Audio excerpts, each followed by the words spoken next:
since 2012.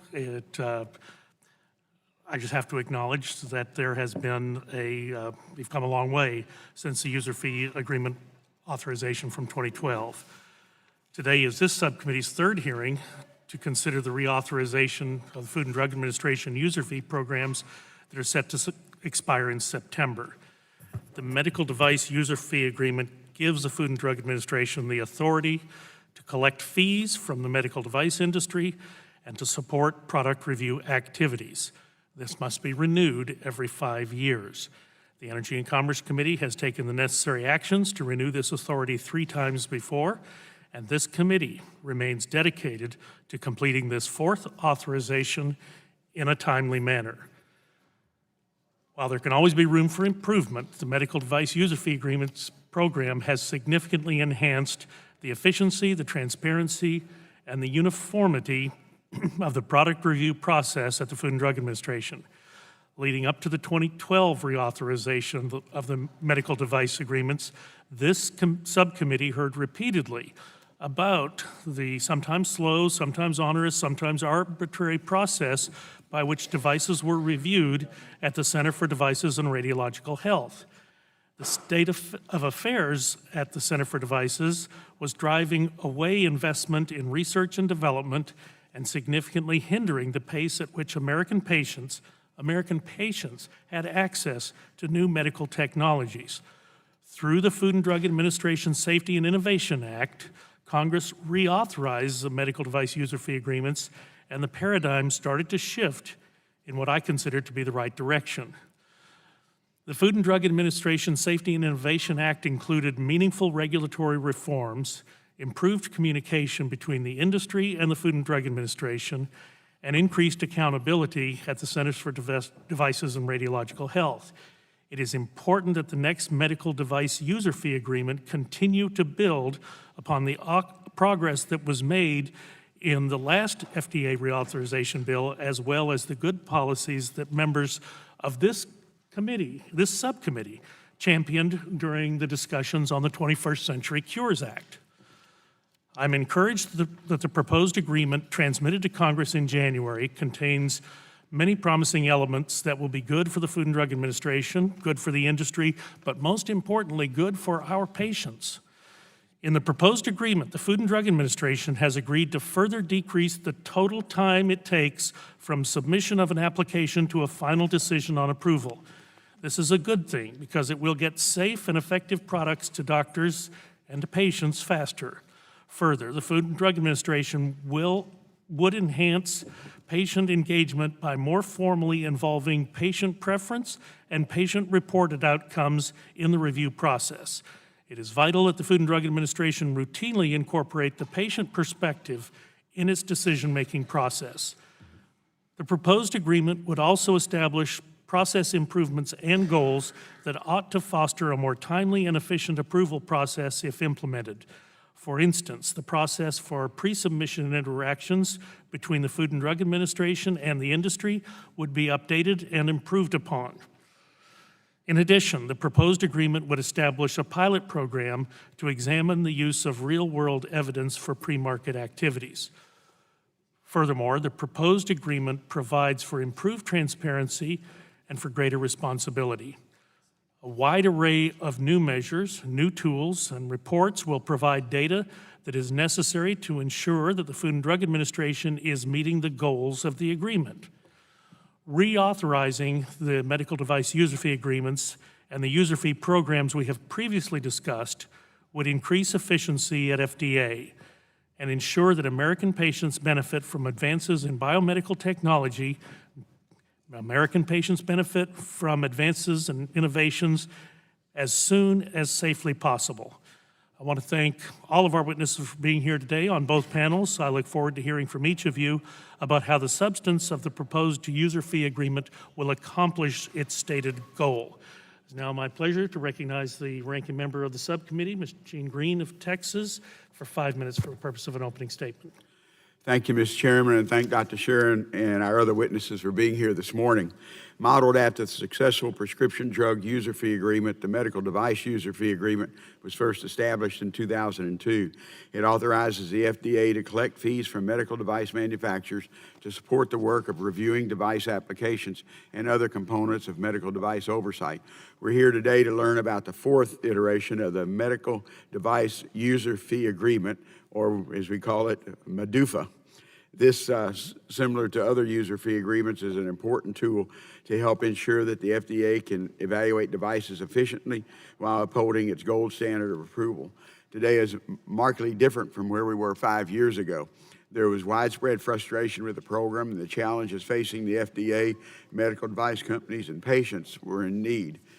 Thanks to investments provided by the industry, congressional leadership, and a commitment from the agency to double down and address inadequacies head-on, substantial progress has been made. From 2009 to 2015, the time it takes for the FDA to issue a decision on PEMA is down by 35% and down by 11% for 510K submissions. Critically, this has happened without any sacrifice in the FDA's gold standard of safety and effectiveness. I want to thank Dr. Sharon for his leadership in changing the culture and policies and the processes of the Center for Devices and Radiologic Health. This is, along with user fee funding reforms and instituted by Congress, have resulted in an improved medical device pipeline. Most importantly, innovative device technologies reaching patients in the United States earlier than in the past. Progress made since MDUFA 3 demonstrates the importance of the user fee programs and underscores how critical it is that Congress reauthorize the program without delay. We also recognize that more work remains to improve the innovation ecosystem and realize the full potential of scientific breakthroughs so patients can access new cures and treatments. Past efforts combined with the provisions of this new user fee agreement will keep things headed in the right direction. Measuring the total time for submission to an FDA decision on an application is a central measure of the user fee process. MDUFA 4 agreement would continue to drive towards reducing the total time that is spent reviewing submissions, which brings innovator companies additional certainty and ensures breakthroughs get from the lab table to the bedside in a timely manner. The agreement also includes provisions to further enhance the predictability and efficiency of the review process. These provisions lay the groundwork for further performance improvements and advances in patient safety. MDUFA 4 includes a new quality management program to improve consistency and predictability in the review process. It will allow the FDA to strengthen partnership with patients to make sure that patient remains at the center of the development and review consideration. MDUFA 4 will help get the National Evaluation System for Health Technology, or NEST, off the ground. Though harnessing real-world data, that's our job, the real-world data collected during the routine care, NEST has the potential to shorten the time and lower the cost it takes to bring a new device to market, expand approved uses for products already in the market, and meet post-market reporting requirements. Critically, NEST will enable faster identification of safety issues. This will allow the FDA to be more proactive in addressing safety concerns, which will reduce harm to patients and liability for companies. 21st Century Cures included a number of improvements to the medical device pre- and post-market review processes. I'm pleased this agreement builds on past user fee agreements and reforms included in Cures. It maintains our shared commitment to ensuring patients benefit from innovative, safe devices necessary for public health and fostering a robust pipeline of new treatments and cures. MDUFA 4 agreement is supported by a broad range of stakeholders and is a result of extensive public input and review during the drafting process. It will expedite the availability of innovative products and continue to increase the efficiency of FDA. In short, this agreement is good for medical device industry, healthcare providers, the FDA, and most importantly, good for patients. I want to thank the FDA and the industry and patient advocates and providers and other stakeholders for their work on this agreement. And I want to thank again our witnesses for being here today and look forward to your testimony in response to our committee's questions. I yield back my time. Chair thanks the gentleman. Gentleman yields back. The chair now is pleased to recognize the chairman of the full committee, Mr. Greg Walden from Oregon. 5 minutes for your opening statement, please. Thank you, Chairman Burgess, for your work on this and many other issues. I want to welcome all of our witnesses. I've read through your testimony. It's most helpful as we work on this matter. The last time Congress reauthorized the medical device user fee amendments, MDUFA, in 2012, we heard story after story about venture capital drying up, innovation medical technology companies launching their products overseas. We heard oftentimes years before American patients could benefit from them. Witnesses from all sides of the political spectrum came before the subcommittee. They highlighted the burdensome, inconsistent, and opaque nature of the FDA review process as the primary driver for these alarming trends. That was 2012. What a difference 5 years makes. Thanks to Dr. Burgess and others, the Food and Drug Administration Safety and Innovation Act included a number of common sense regulatory improvements that greatly benefited patients and has spurred innovation. I'd like to specifically thank Dr. Jeff Shuren, who is with us today. Thank you for your leadership. You've done great work. All the legislation in the world could not change the deeply rooted cultural issues that were plaguing the device center at FDA. Dr. Shuren, you took constructive feedback to heart. You put these new legislative authorities to work, and you got results for the American people. Since 2009, the number of innovative devices approved by the FDA has almost quadrupled, resulting in American patients benefiting from safe and effective American technologies sooner. In 2009, it took an average of 427 days before the FDA even reached a decision on a pre-market approval application, a PMA. As of 2015, the average review time was down to 276 days. That's a 35% decrease. More work lies ahead, but great strides have been made. Building upon the successful implementation of the previous user fee agreement, 21st Century Cures legislation, heralded through this process by my friend from Michigan, Mr. Upton, and others. That also included a number of additional bipartisan process reforms reauthorizing MDUFA in a timely fashion, which I remain steadfastly committed to doing, will ensure that we continue to move in the right direction. Today's hearing continues these positive efforts. This is a good agreement that will build upon some recent successes and strengthen the agency, improve the lives of patients, and bolster America's medical technology sector, which has brought hundreds of thousands of high-paying jobs to our communities. It's also a critical next step after the game-changing 21st Century Cures Act became law just a few months ago. So let's continue to build upon these remarkable and bipartisan advancements that put patients first. Thank you again for the hard work that's gone into this agreement. We look forward to hearing from all of you and moving ahead in this area. And with that, Mr. Chairman, if there are others seeking time, I'd be happy to yield the balance. Otherwise, I'll yield back and we can get on with the hearing. Chair, thanks, gentlemen. Gentleman yields back. The chair then recognizes the ranking member of the subcommittee. Ranking member of the full committee, Mr. Pallone of New Jersey. 5 minutes for your opening statement, please. Thank you, Mr. Chairman, and I appreciate the opportunity today to discuss the reauthorization of the medical device user fee amendments. I'm pleased to see the progress that has been made under MDUFA in reducing review times for medical devices, as well as ensuring that the Center for Devices and Radiological Health is well-resourced and well-staffed. And I would also be remiss if I didn't acknowledge the positive response from industry in terms of how MDUFA 3 is working, a dramatic shift from where things stood prior to reauthorization in 2012. A lot has been accomplished in meeting the goal of reduced review times under the MDUFA program. Average total review times for 510Ks are down by 11%, and average total review times for pre-market applications are down by 35%, or 150 days. Importantly, CDRH also approved the highest number of novel devices in the history of the MDUFA program in 2016, approving 91 new devices. While more work needs to be done, this progress has resulted in patient access to safe and effective medical devices more quickly, which is a goal I think we all share. Now, MDUFA 4 will build on these successes by working to improve the medical device user fee program.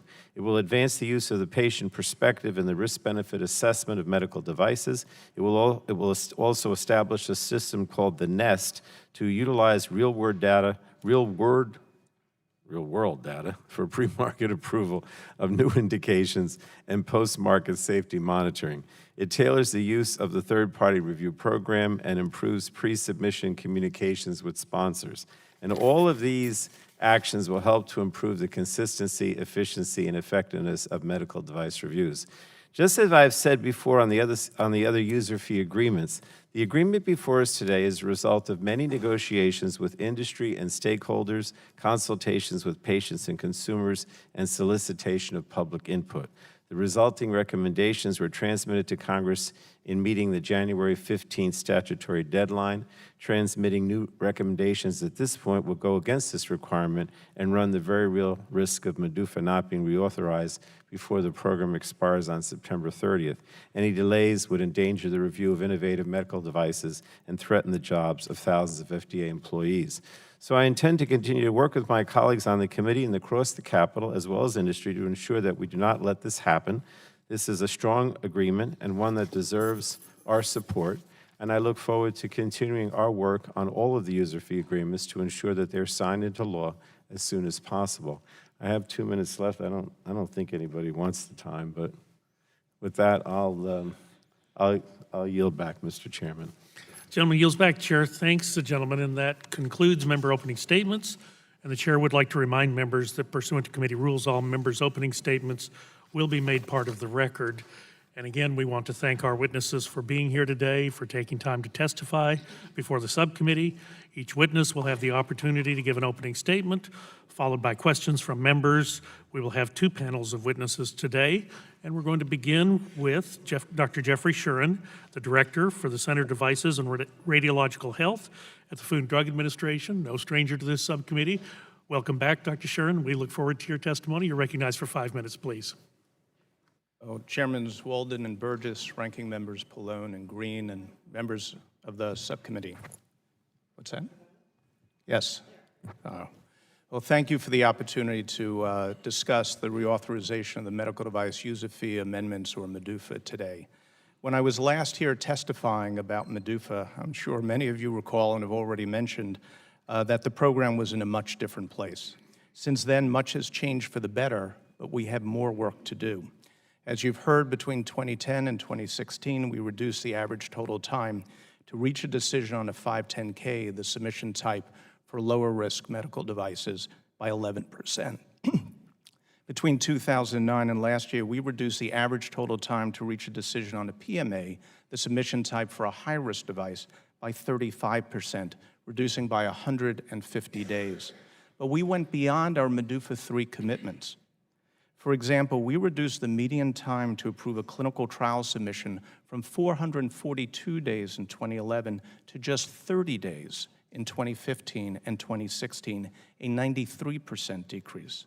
Changes we've made at the Center for Devices and Radiological Health, or CDRH, to our culture, our policies, and our processes, the investments provided by industry through user fee funding, and the direction provided by Congress through changes to federal law have resulted in an improved medical device pipeline and innovative technologies being introduced in the U.S. earlier than in the past. In fact, the number of novel devices we've approved has almost quadrupled, from 24 in 2009, when I first came to CDRH, to 91 in 2016, the highest since the start of the user fee program in 2003. Last year, we approved the first artificial pancreas, working interactively with the device manufacturer from the early stages of development.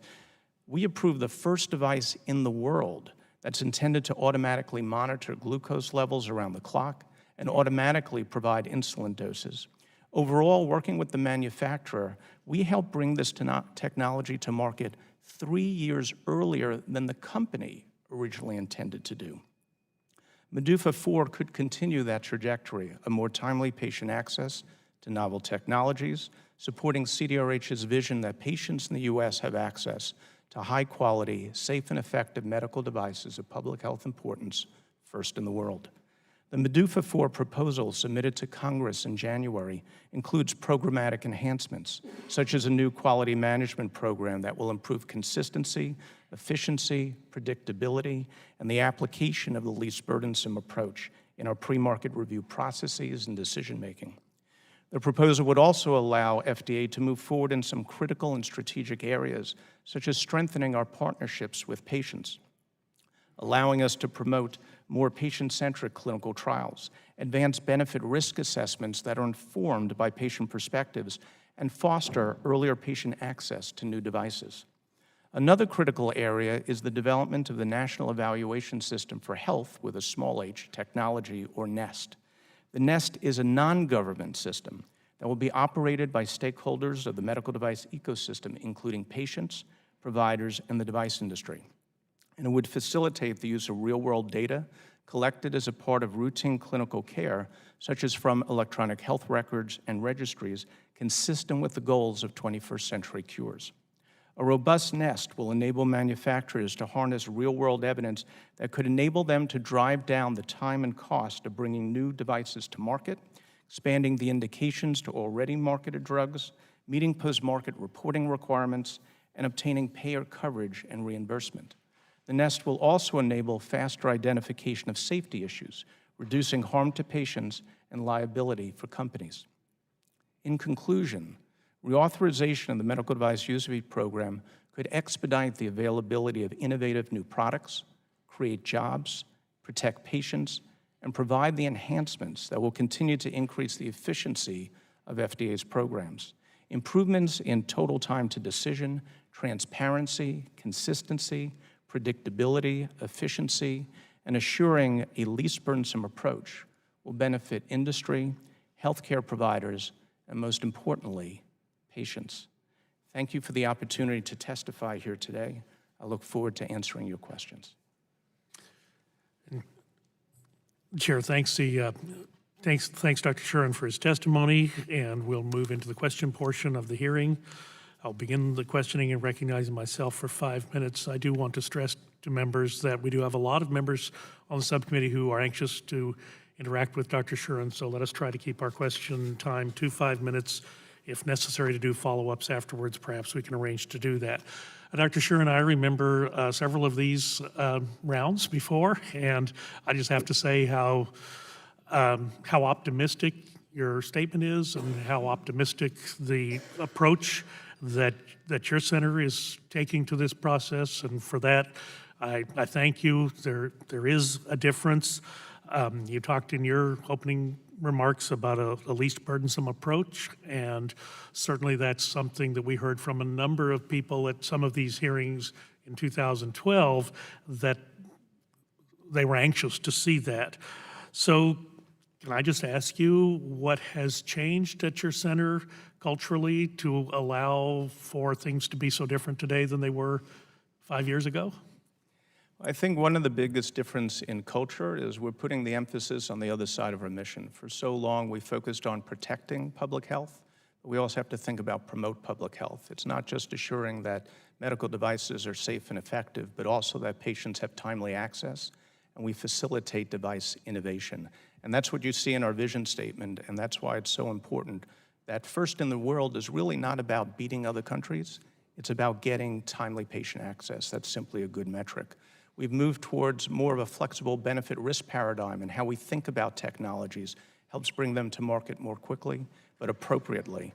We're factoring in the perspectives of patients. What are the values, the trade-offs they're willing to make in decisions? And now we're relying more and more on real-world evidence, which can be generated in a number of cases in less time and lower cost.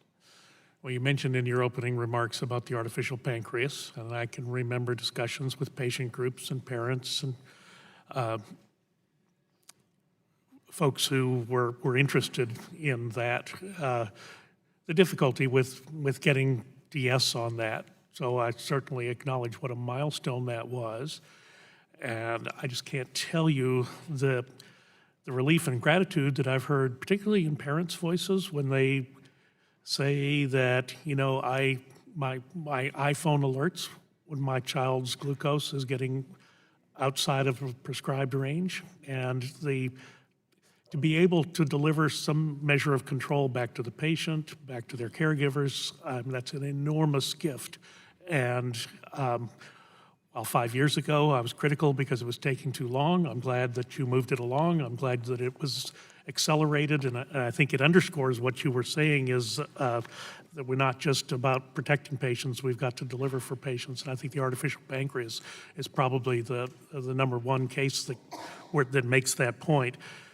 I welcome the cultural changes and whatever it was required on your part to achieve those. I think we're grateful for that. Now, In 21st Century Cures, you participated in some of the roundtables. I know we had a number in this very room. It was configured a little differently for those who were watching on television, but it was here in the main committee room. We heard about patient participation in the drug and device development and the product review process.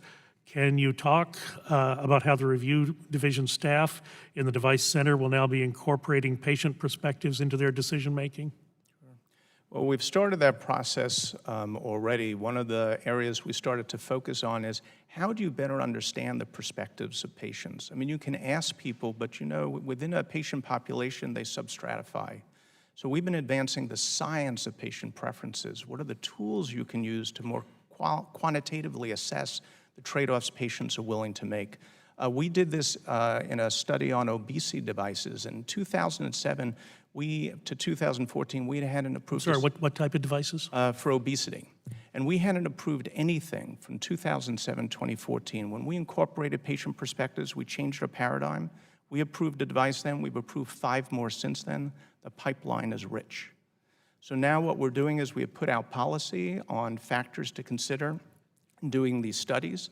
Companies are now coming to us. We're training our staff. And with MEDUFA 4, we'll have the resources to build a patient engagement program, giving us the expertise to provide advice on the design and use of patient preference information, patient-reported outcomes, and better designing clinical trials around patients' needs and their preferences. Well, and I'm glad you mentioned that because, of course, many of the device manufacturers are very small and perhaps lack the resources of their larger counterpoints. I'm going to submit that question for the record, but I am interested in the answer to that question. But in the interest of time, I am going to recognize the gentleman from Texas. 5 minutes for questions, please. Thank you, Mr. Chairman. And again, Dr. Sheeran, I want to thank you and your staff for the progress, because bringing in the patients, the patient advocates, it just expands it. And it's much better if everybody's at the table, particularly patient advocates who come in with resources and experience that helps you. I understand the National Evaluation System for Health Technology, or NEST, has potential to make it less expensive to bring new devices to market, expand the approved users for existing products, and post-market requirements for harnessing real-world data collected during routine care. Can you explain what the NEST is and how it's incorporated into the agreement? Specifically, how does NEST differ from the CDRH current does, and how it will generate value to patients, the FDA, and the medical device industry? Well, one of the great inefficiencies we have in our healthcare system is that we gather information every single day in patient encounters, but we can't make great use of it because it may not be standardized, it may be incomplete, it may be of poor quality. And it sits in electronic health records, registries, payer claims. What NEST is about is how do you use market-based principles? How do you use the collective purchase power of the ecosystem to drive towards greater standardization, consistency, drive down the time and cost of being able to leverage that information, and then to use it to inform decision-making, generate the evidence for products to come to market, as well as to meet post-market requirements. So for example, in this past year, we approved a device, a balloon stent. It was based solely on real-world evidence that came from device registries. We've expanded labeling indications based on device registries. Companies today are leveraging device registries for their post-market study requirements. They're finding a 40 to 60% decrease in the cost for those studies. So it's already having an impact. What NEST does is it makes it more systematic. Cost goes down further, and it can be readily available for more device types and more device companies.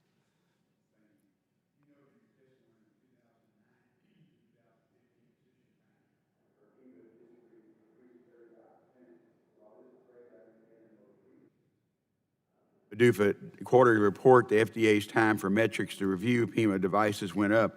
Do you know what's behind this increase and what sort of tools are included in the new MEDUFA agreement that would help prevent these sorts of total time increases in the future? Yeah, we're starting to see a little bit of an upturn, which is why it's so important that you're monitoring the data constantly. We're in the midst of doing a deeper dive, and we're looking at a variety of factors. One is the increased workload that we saw under MEDUFA 3. and particularly for the most innovative devices like PMAs and de novos. So, in fact, one of the contributors might be the success of the program is leading to the more innovative, more complex technologies coming to the U.S., which is a good thing. But we're looking into it, and we'll take the appropriate action. What MDUFA 4 will provide is certainly more resources to be able to do the work, but I also think do the work more efficiently by building in a quality management system to help us drive towards improving our processes, reduce waste, lower costs, and improve the effectiveness of our programs. And of course, while we're working on MDUFA, if you have any suggestions for it, I know there's been a partnership over the last number of months and years even to working, but if we can help that by what we need to do with this legislation, just please let us know. And that's really a bipartisan issue. I know digital health is a key area and focus for FDA, and I want to thank the agency for its work with us in the last Congress.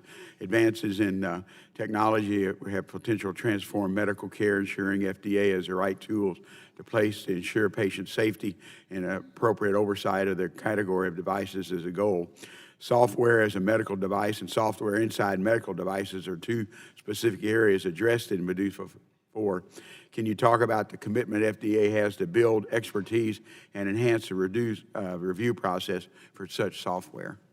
Well, one of the key components of the MDUFA 4 reauthorization would be to establish a digital health unit centrally within the center to help drive greater coordination and consistency.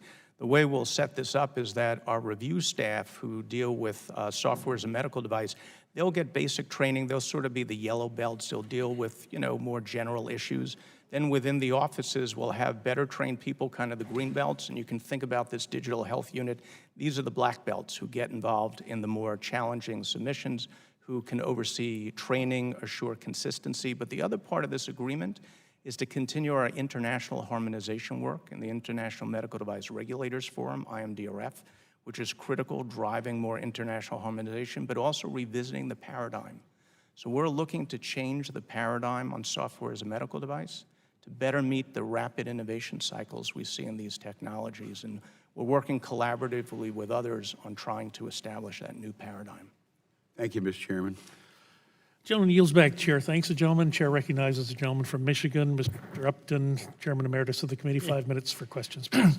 Thank you, Mr. Chairman. And Dr. Shuren, thank you. Jeff, thank you very much for all your participation. You were really terrific as we moved 21st Century Cures to the goal line. And your participation in this room and as part of a number of roundtables, your participation around the country in roundtables was very important. We've really appreciated all your work on that. And you give us some really good news in terms of the progress that you've made over the last 5 or 6 years. And it reminds me of when I was going through a major facility in our district, Stryker, years ago, before this process really started. And I can remember going with the then chairman of Stryker, looking at, 600,000-700,000 new square foot manufacturing facility in Michigan. And I said to him, Jeff, what do you think? And he said, I just wondered if we should have built this in China. And that was because we were lagging behind. We didn't have these approval rates like we have now. For you to talk about the artificial pancreas approval 3 years ahead of what the experts thought would happen is really great news, because not only are we seeing those benefit the patients that need them, but I got to believe that that's going to be built here in the U.S.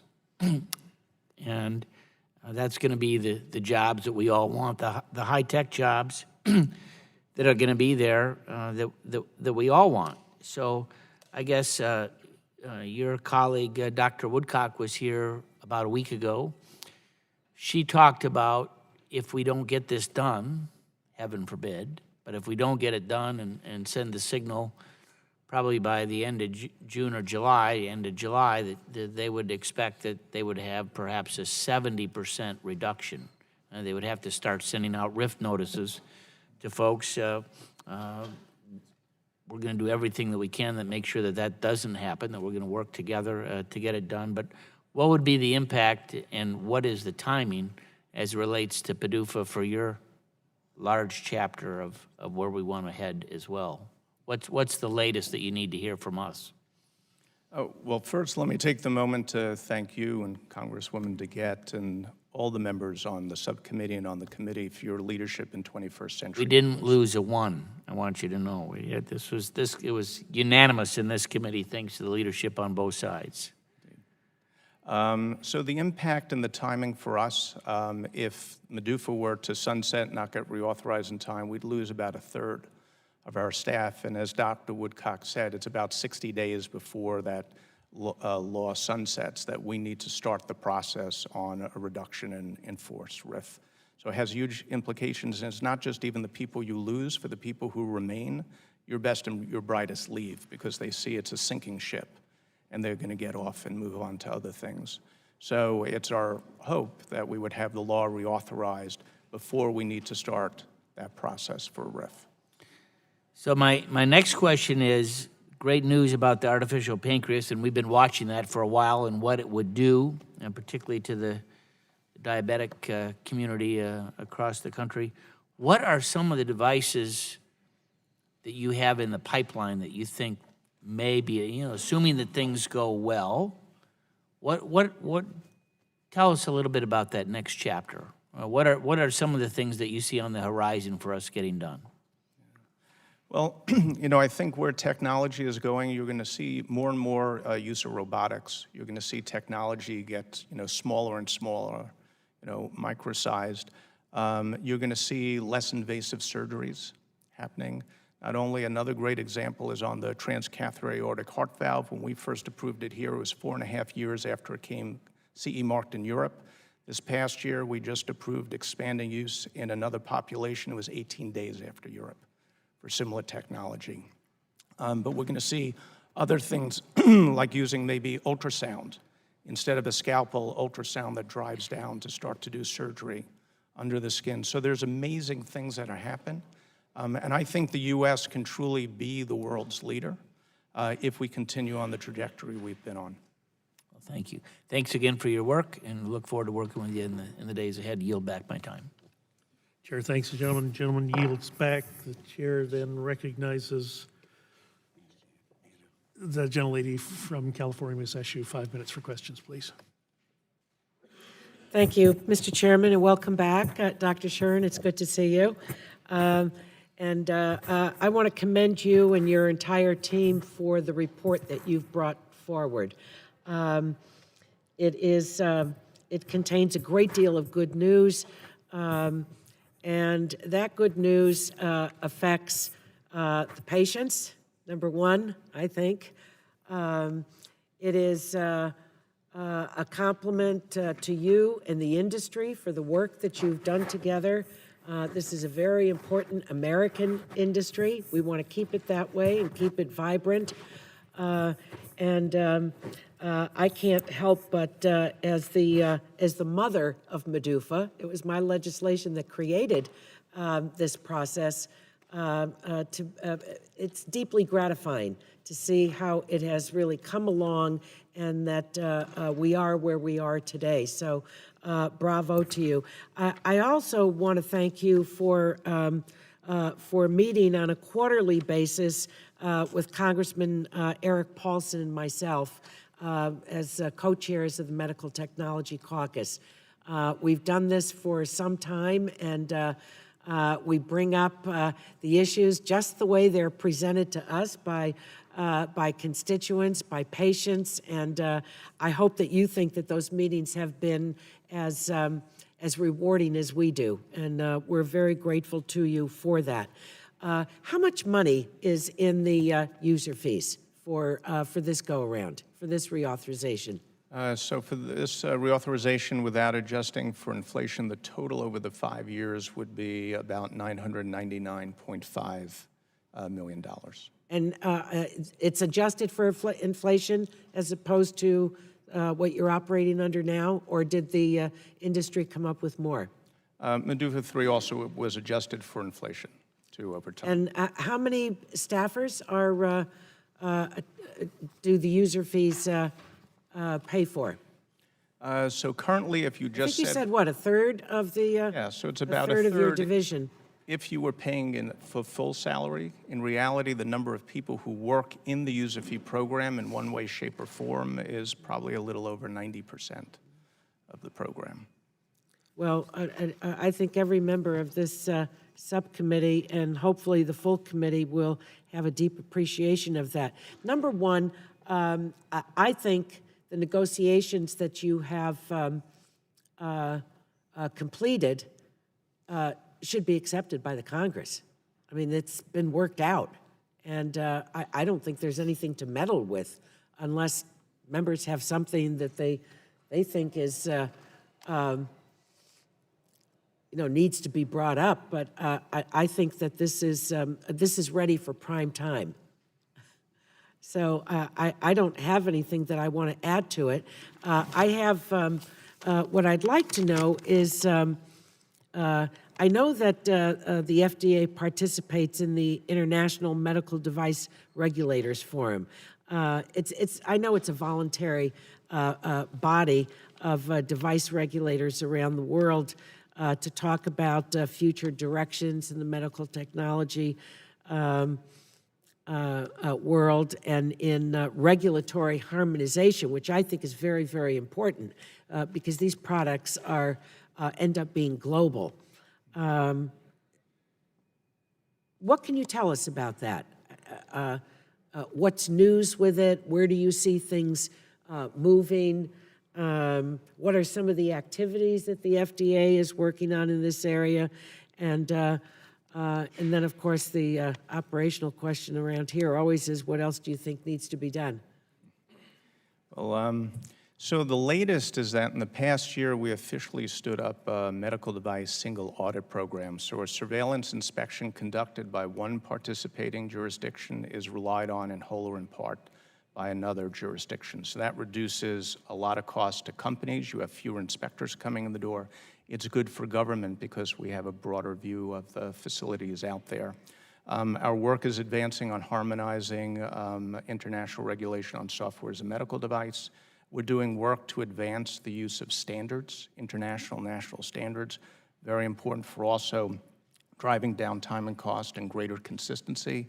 And the next place where we are just starting in, and I think will be the biggest project we've taken on, is pulling the building blocks together to hopefully establish a medical device single review program, where the approval decisions by one participating jurisdiction, again, are relied on in whole or in part by another jurisdiction. That would probably be one of the most fundamental changes in the medical device arena. And if there's anything that's going to push a least burdensome approach, it's that effort. And the U.S. is the one who proposed it, and we're the ones leading it. Bravo.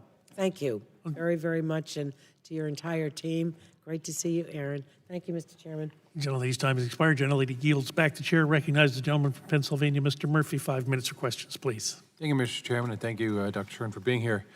A recent survey found that the majority of Americans believe that proper servicing and maintenance of medical and radiation-emitting electronic devices is crucial to protecting patients, that all medical services should be consistently regulated by the FDA, regardless of whether they are an original equipment manufacturer or a third party. Can you give us some update on where things stand and rules for third-party service and medical devices in order to assure this safety? Yeah, well, we agree both that we need, safe servicing, but also the importance of having good servicing available. We held a workshop back in October of last year, and we heard a great input from the original equipment manufacturers as well as from the third-party servicing industry, from patients and from others. Right now, we're still going through the feedback we received, and we still have groups who are coming in and talking to us. So we're still in the data gathering mode at this point. Do you anticipate any dates by which you're going to have some resolution of this? I don't at this point, and this is also an issue that we'll be discussing and working with our colleagues at HHS on. But you agree with the general concept. You have to make sure that services are more or less approved in going through with this. We do want to make sure that they are of high quality, and we heard issues on both sides, both from the original equipment manufacturers, the importance of having people who are well-trained, using appropriate parts. We also heard from the servicers, making sure that they have access to the right training. Could they get the parts that they needed? So finding sort of what's the best path forward to address concerns and make sure we have a safe but rich environment out there will be important. Thank you. I look forward to getting updates from you on that. Next, I just want to talk about this global economy here, where I'm interested in ways we can harmonize regulatory processes around countries so the companies can realize efficiencies and patients can have access to life-saving devices in a more timely manner. Part of what was approached in 21st Century Cures. But I want to know about harmonization efforts here that you're working on or that you would ask Congress to consider. Could you comment on some of those? Well, I think the big one that allows that sort of faster patient access is this medical device single review program. We just put in place policy under this International Medical Device Regulators Forum, IMDRF, for competency training and conduct of third-party review. So that's the very first building block. We just adopted a new work item to revisit sort of a foundational document that we call Essential Principles on health and safety and performance.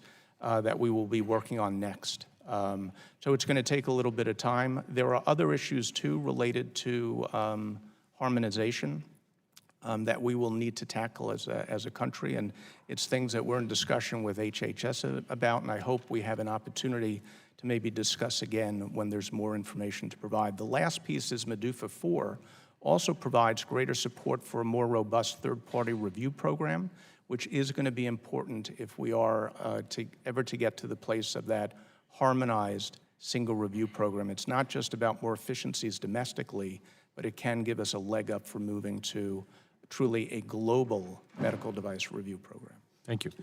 Next, I want to talk about security, more specifically cybersecurity, as it relates to privacy of the records of devices, of manufacturing, et cetera.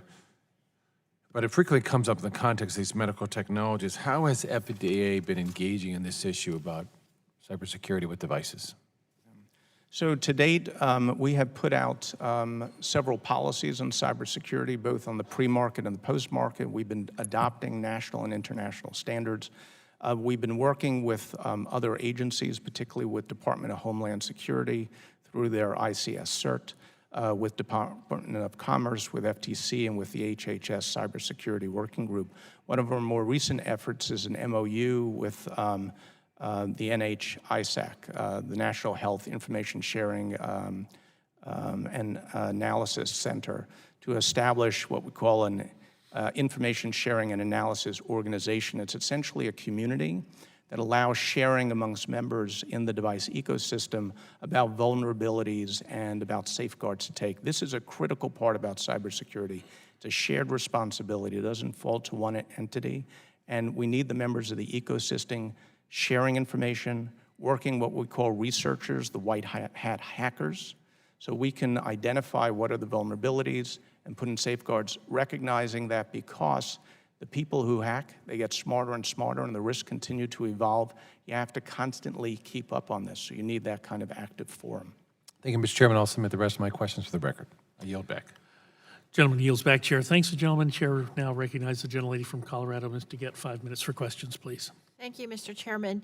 First of all, I'd like to add my thanks, Dr. Shuren, for the approval of the artificial pancreas on behalf of the Diabetes Caucus, but also on behalf of my family, because as you know, my daughter is a type 1 diabetic and will be one of the first users of this, so thank you very much.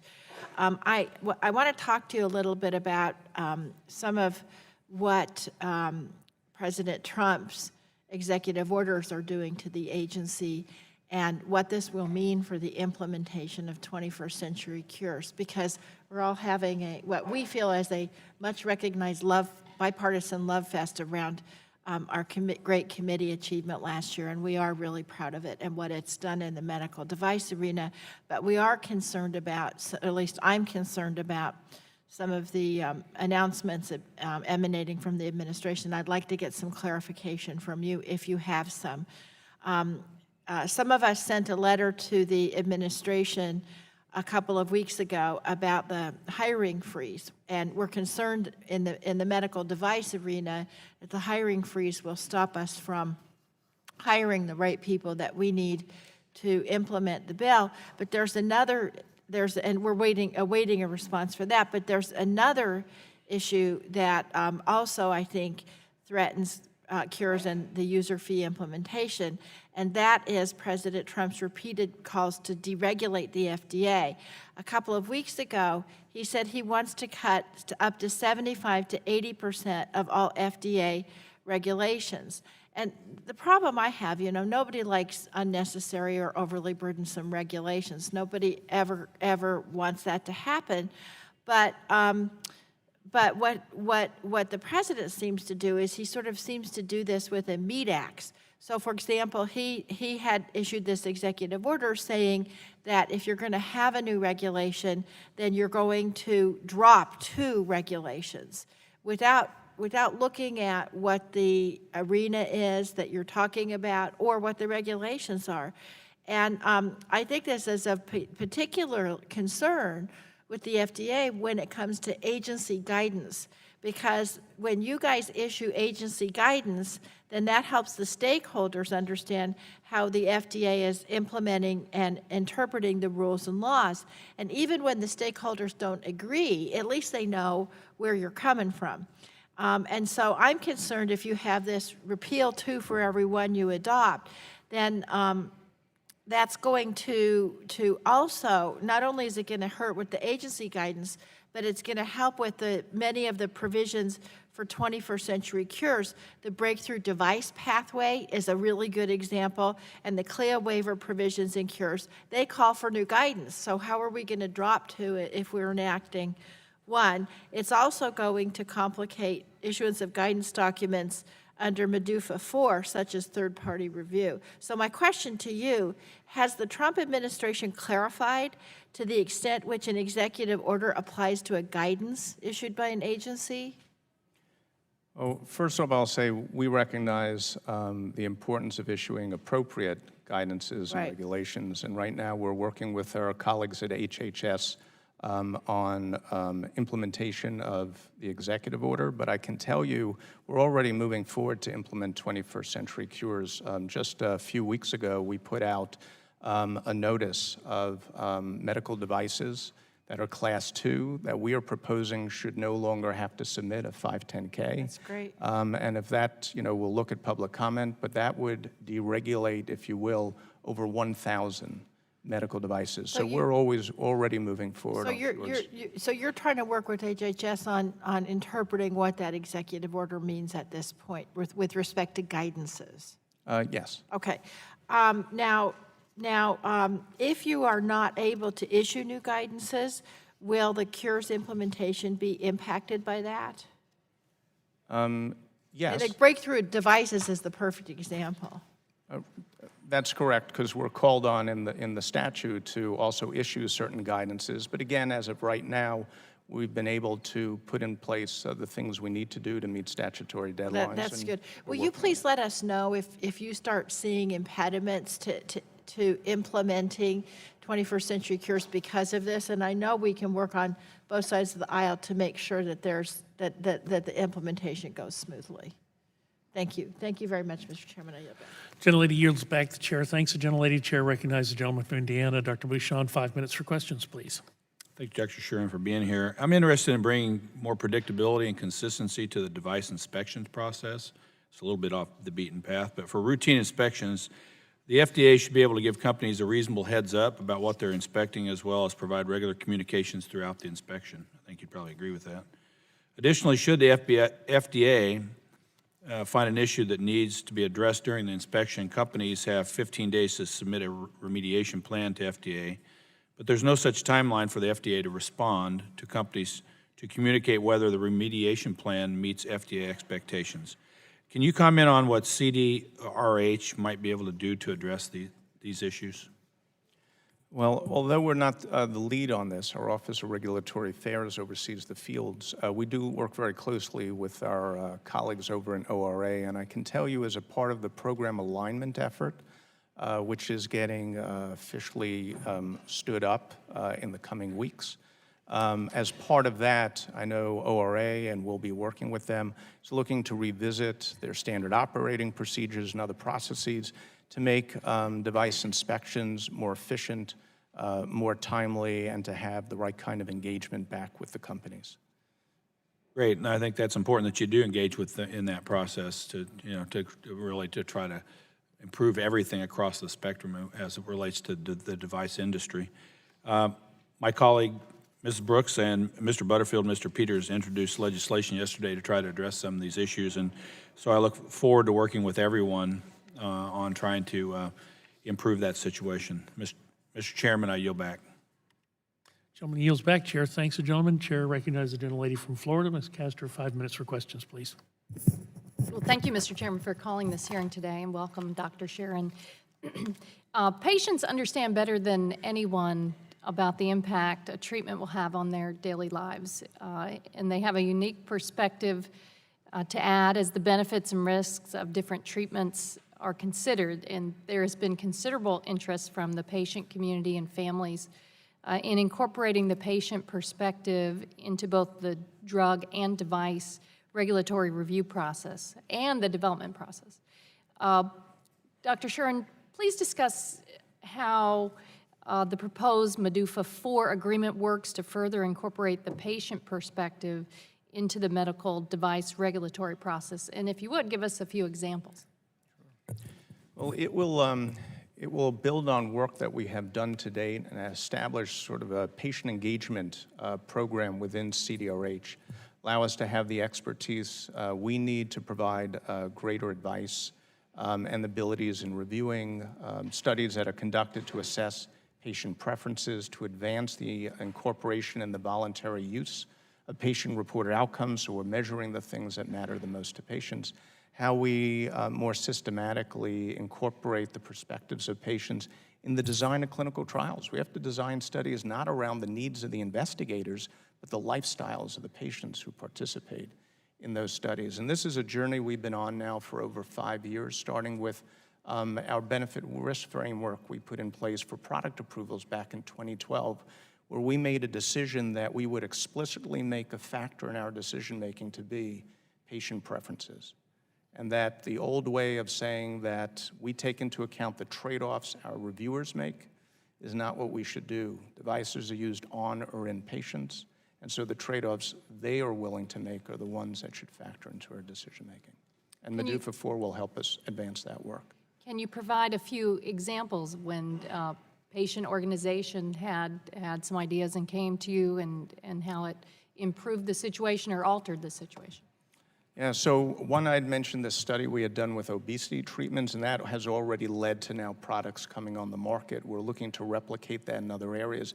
The other thing patient groups have done, and we've set this up, is getting them to come in and speak to everyone in our center. I believe every single person in CDRH needs to be interacting with patients. That's even our secretaries. So when they answer the phone, they return an email, they understand the patient's perspective when they do so. So last year, we hosted 21 events for staff in our center, and 34 patient groups participated in that. We are establishing mechanisms where we now have, rather than just a network of scientific and engineering and healthcare professional experts, which we set up, we have a network of patient groups, patient volunteers who are working with us. And then the next stage this year is the official launch for our Patient Engagement Advisory Committee, where for the first time at the agency, there's an advisory committee made up just of patient representatives to tackle the issues that matter most to them. Great, I appreciate your emphasis on that, and we'll be following up with some more specific questions. Thank you. The gentlelady yields back. Chair thanks the gentlelady. Now recognize the gentlelady from Indiana. Ms. Brooks, 5 minutes for questions, please. Thank you, Mr. Chairman, and thank you, Dr. Sharon, for being here. In the information you provided us in your written testimony, you talked about the diagnostics for national emergencies, and I'd like to focus a little bit on that because I've been focused here on trying to strengthen our public health infrastructure for national emergencies, but I've been more focused, along with Congresswoman Eshoo, on incentivizing vaccines and treatment for public health emergencies and pandemics. But I know from your testimony testimony that obviously the diagnostic piece and the testing initially is so very critical. And I appreciate the rapid response that's been undertaken by FDA and applaud the high volume of the emergency use authorizations granted and reauthorized. But unfortunately, as we know, whether it was Ebola in 2014 or most recently Zika virus in 2016, we know that FDA has focused significant time and resources to these diagnostics, but can you speak not just to what has happened in the last 5 years, but what can we anticipate going forward from CDRH? What because I know there is a lot of concern when we have these outbreaks. I know as we get ready to go into the warm season once again with Zika, we don't have vaccines yet, we don't have treatments.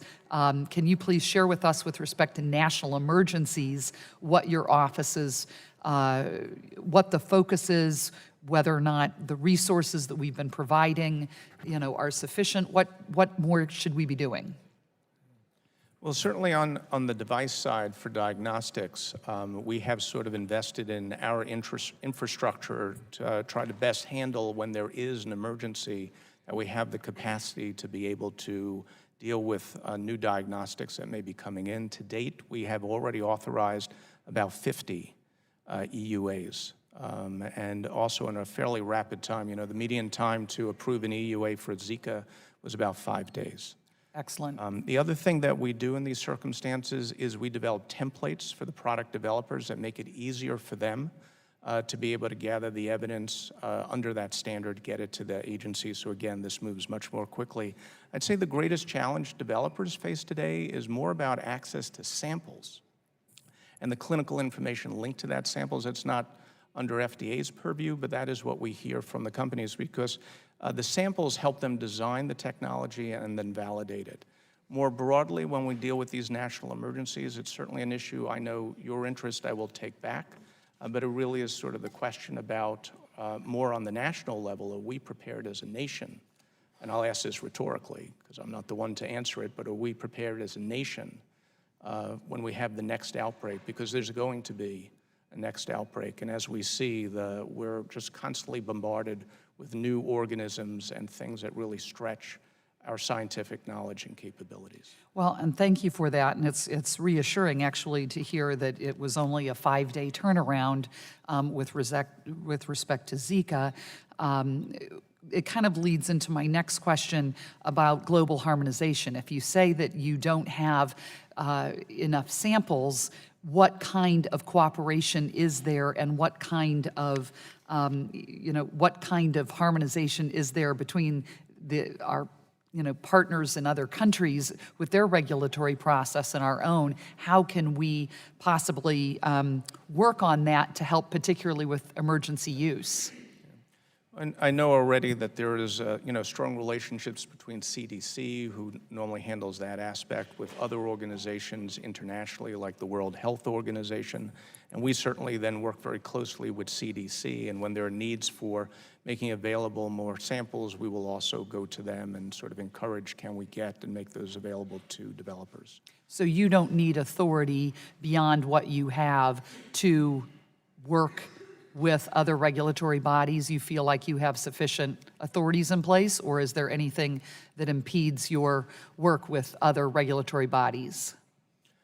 I think we have the authority we need for the kind of work we do. When you think more broadly in terms of the response, we deal with samples and others, I would say that may be questions to direct to the other involved agencies, and certainly that's something we'll take back within HHS if there are any additional needs that HHS feels are warranted for the other agencies. We'll bring that back to you. Thank you for your work. I yield back. Chair thanks the gentlelady. Gentlelady yields back. The chair recognizes the gentleman from North Carolina, Mr. Butterfield, 5 minutes for questions. Thank you very please. much, Mr. Chairman. It's good to sit next to you, and thank you so much for calling this hearing today, and thank you for your friendship, and thank you for your leadership.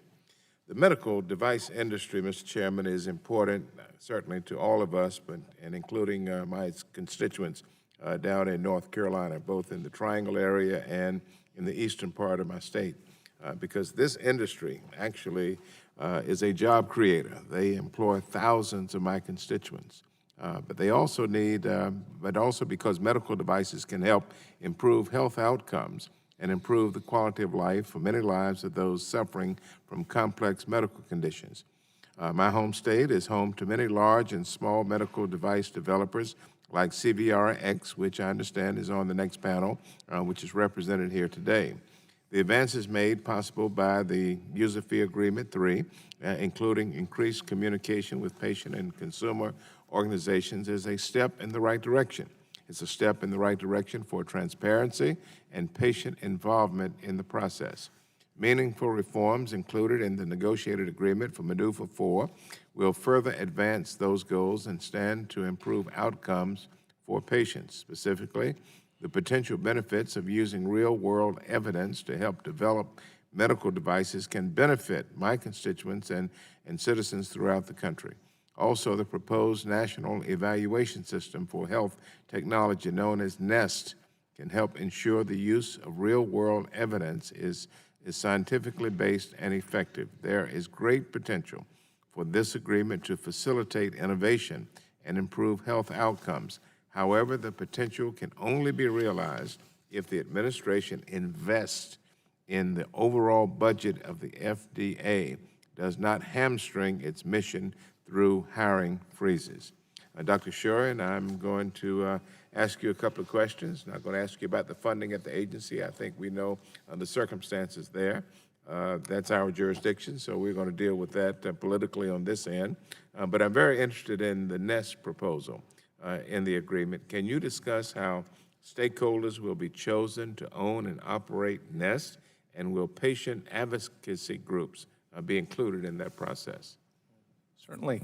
So NEST, again, it's a non-government system. It's a non-government entity, and it does not own or control the data sources. It's setting up agreements and policies regarding use of data that may be owned, let's say, by healthcare systems or by a registry. We have already supported the creation of what we call a coordinating center. The Medical Device Innovation Consortium, a public-private partnership, is serving in that capacity. And they are now have put out a call for members of a governing committee that would be representative of the ecosystem. Patients will be represented on that governing committee, so they're going to be have a say in how NEST is run, and we're now in the process of hiring an executive director. MDUFA 4 will provide additional support to now operate the coordinating center and invest in pilots. Beyond the governing committee, though, the plans are to establish other forums for different communities. So looking for, beyond having those representatives from the patient community on the governing committee, forums for the patient community to engage directly with NEST and to have their input taken into account. Under the NEST proposal, what steps do you envision for bringing new devices to market? Well, I think one of the critical is your device needs to be safe and effective, which you may demonstrate directly with high-risk devices or, lower-risk Me-Too devices as substantial equivalence. But it's the science that drives that decision-making. And the question is, when you need clinical data, the cost to do a traditional clinical trial is very, very high. If you're able to leverage data that's already being collected, it's of good enough quality, and you can control for other biases, then that data can be leveraged to support that product coming to market in ways that let you gather the data more quickly and at lower cost. And that leads to technology not just getting to market more quickly because the time to develop the evidence goes down, but the amount you have to invest to do it means you can put that money to develop other products. Running out of time, my last question. What steps do you envision for the expansion of indications for already approved devices under the agreement? Again, being able to leverage those data sources may allow us to expand a labeling indication, and we've already done that with, for example, in the case of a transcatheter aortic heart valve. The company was planning to do a clinical study to expand its indications. We looked at the registry data and said, the data's already there, why don't you just ask us to expand the indication? So what would have taken years took weeks. Thank you. I yield back. Chair, thanks the gentleman. Gentleman yields back. Chair recognizes the gentleman from Oklahoma, Mr. Mullen. 5 minutes for questions, please. Thank you, Mr. Chairman. Doctor, thank you for being here. During the series that we've been going through, we had a hearing about our generic drug user fee, and I got an opportunity to talk with Dr. Woodcock about the concerns we've heard from industries about the inconsistency with the FDA inspections. Companies are concerned about the lack of transparency, predictability, efficiency, and consistency. And I hear that the inspections of foreign device establishments are often more efficient than domestic inspections. Have you heard about this? Yes, I have. Could you explain maybe what steps you're taking to make sure that there's consistency through standard operating procedures? So we're working with our Office of Regulatory Affairs, who is actually responsible for the field staff. And it is true that domestic inspections may take longer than foreign inspections. Why is that?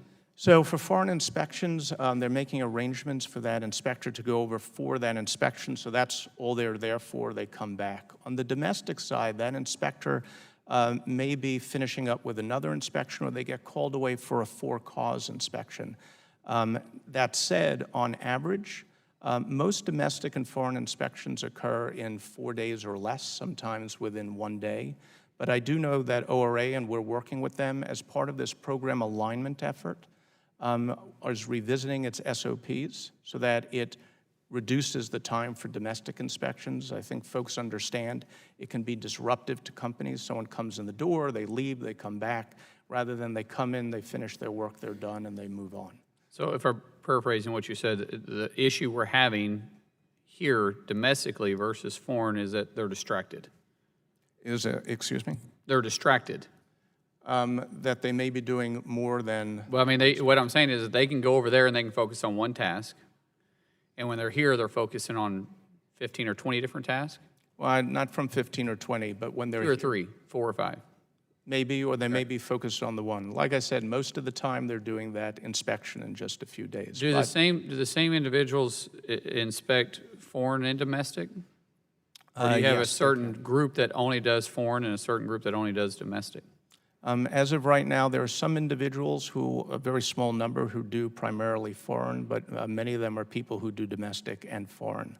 Under the program alignment effort, part of that effort is to move away from the other challenge, which is inspectors who may not only inspect a device company, they inspect a food company and a drug company.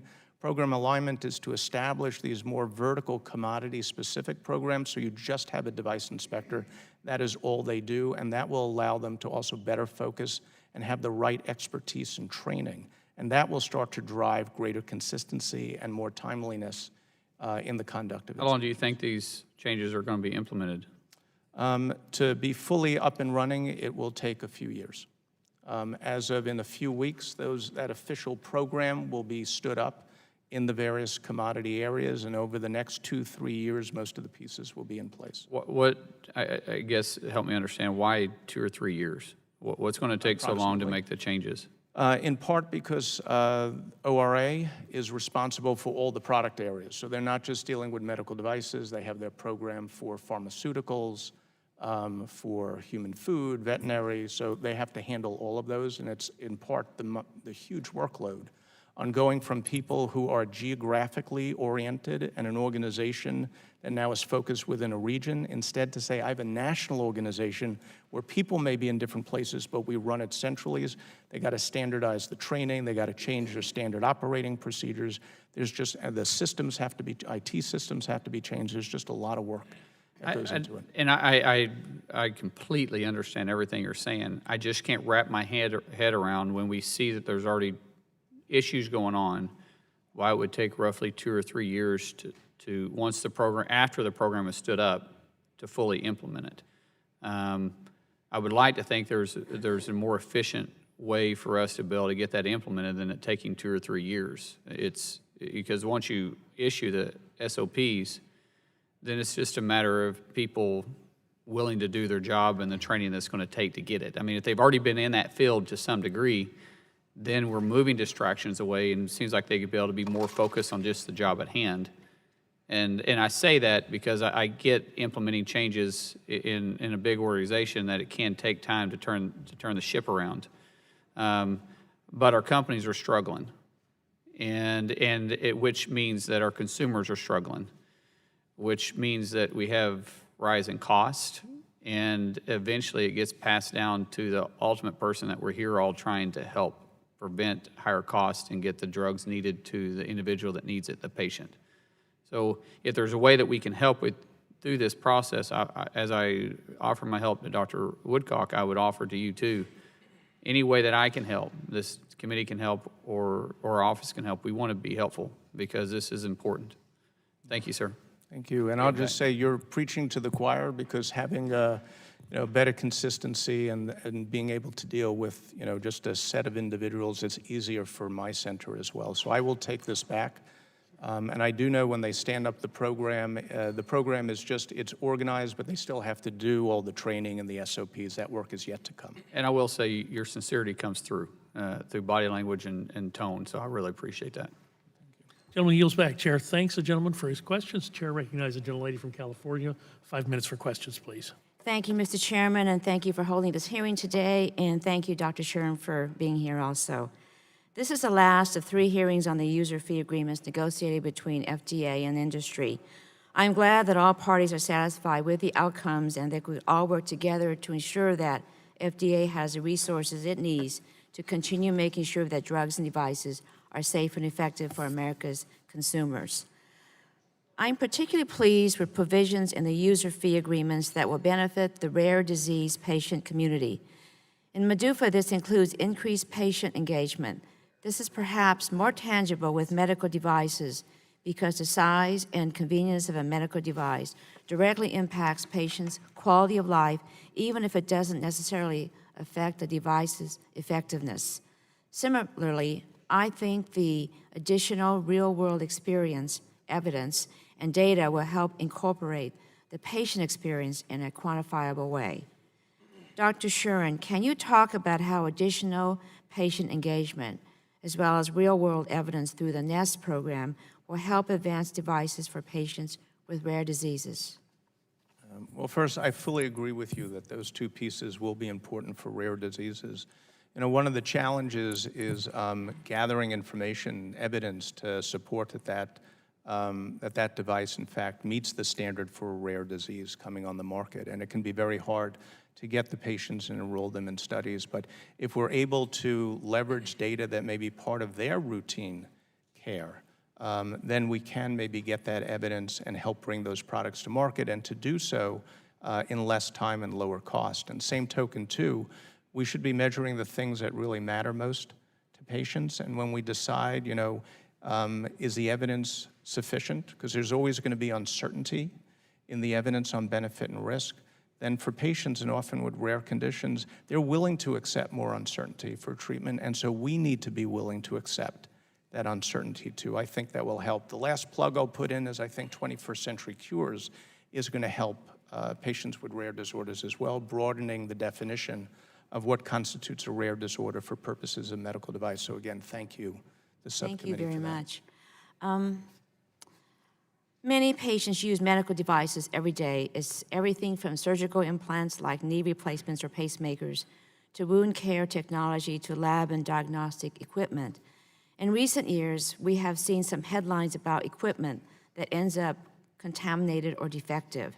This is generally a post-market problem, meaning that the devices themselves are safe and effective, but that something happens at the facility or in the hospital that compromises that. While I understand that MDUFA is meant to address only pre-market issues, I think that post-market review is an important part of what FDA does to keep us safe. In fact, it is a good reason to keep funding FDA using appropriated dollars and not just user fees. Dr. Shuren, I'd like to ask about the NEST program and how the incorporation of post-market clinical data, such as patient registries, may help us ensure that devices are safe and effective throughout their life cycle.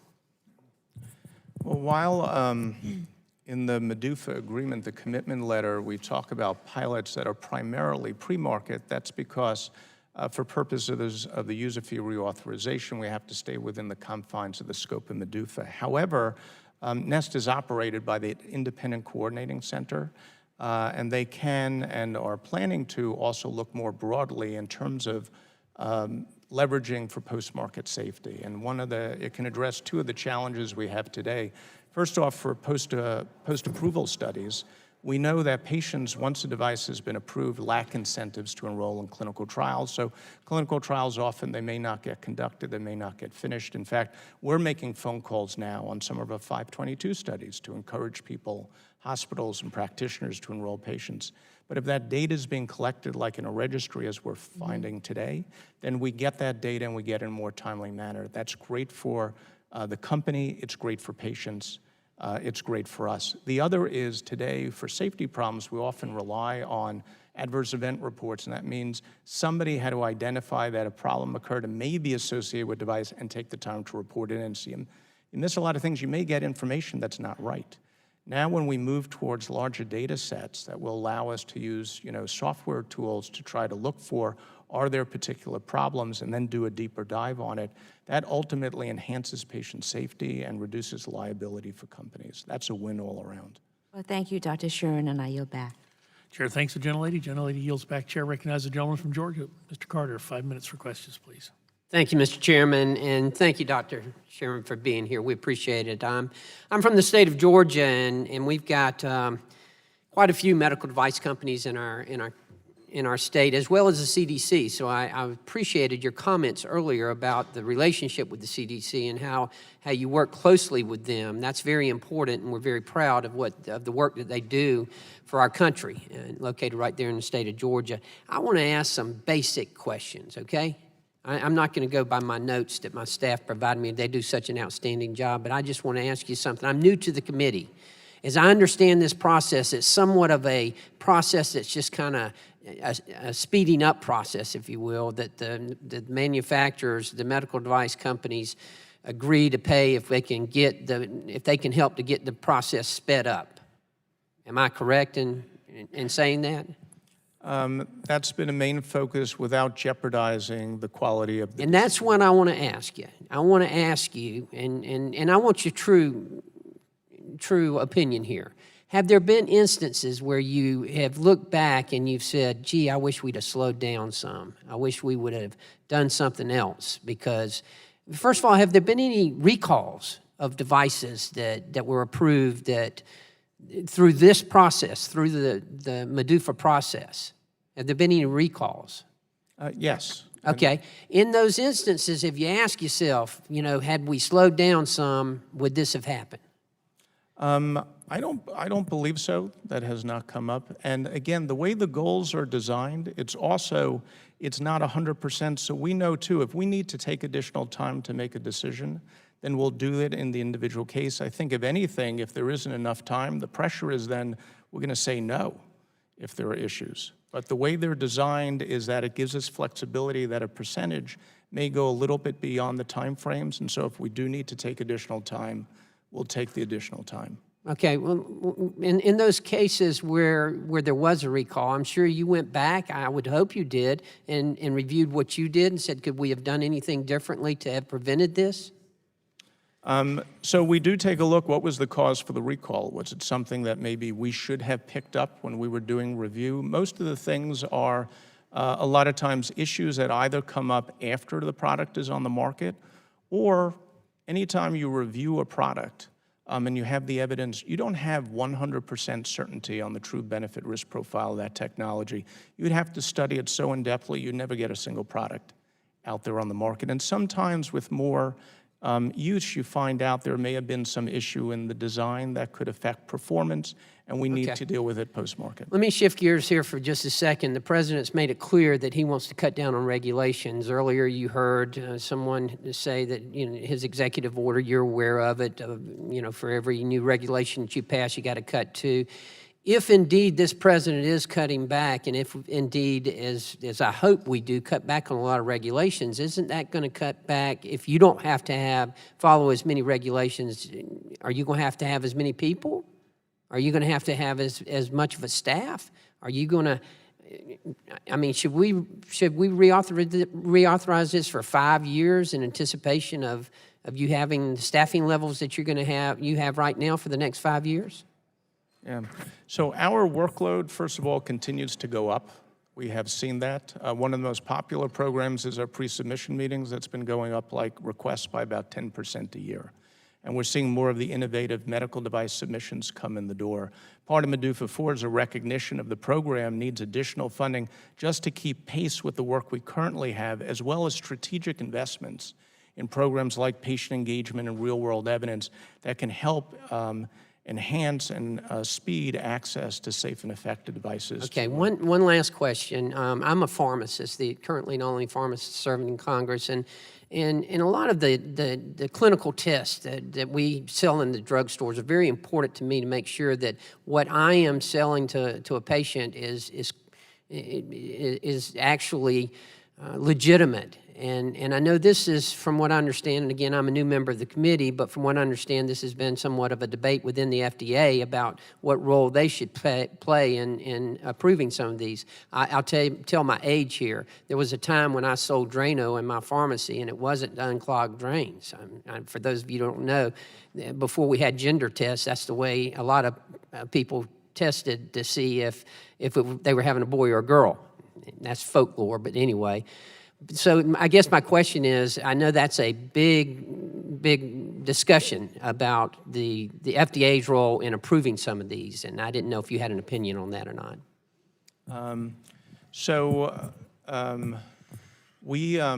Our perspective has been that tests, regardless of what's out there, you want tests that are simply accurate, reliable, and clinically meaningful, and that's just good for patients. It's good for healthcare practitioners. Are all of them coming through you? Are you approving all of them? I mean, we had the situation with Walgreens and Theranos and some of the tests that were being sold there? No, they don't all come through us. Do you think they should? Well, I think that issue is one that we know is of great interest to many congressional members, to stakeholders, and it's a topic that we'll talk about with our colleagues at HHS. We haven't had that conversation yet, so just not in a position now to talk. Great. Well, I appreciate it very much. Thank you, Mr. Chairman. Appreciate your indulgence. Gentleman yields back. Gentleman's time has expired. Chair recognizes the ranking member of the full committee, Mr. Pallone of New Jersey, 5 minutes for questions. Thank you, Mr. Chairman.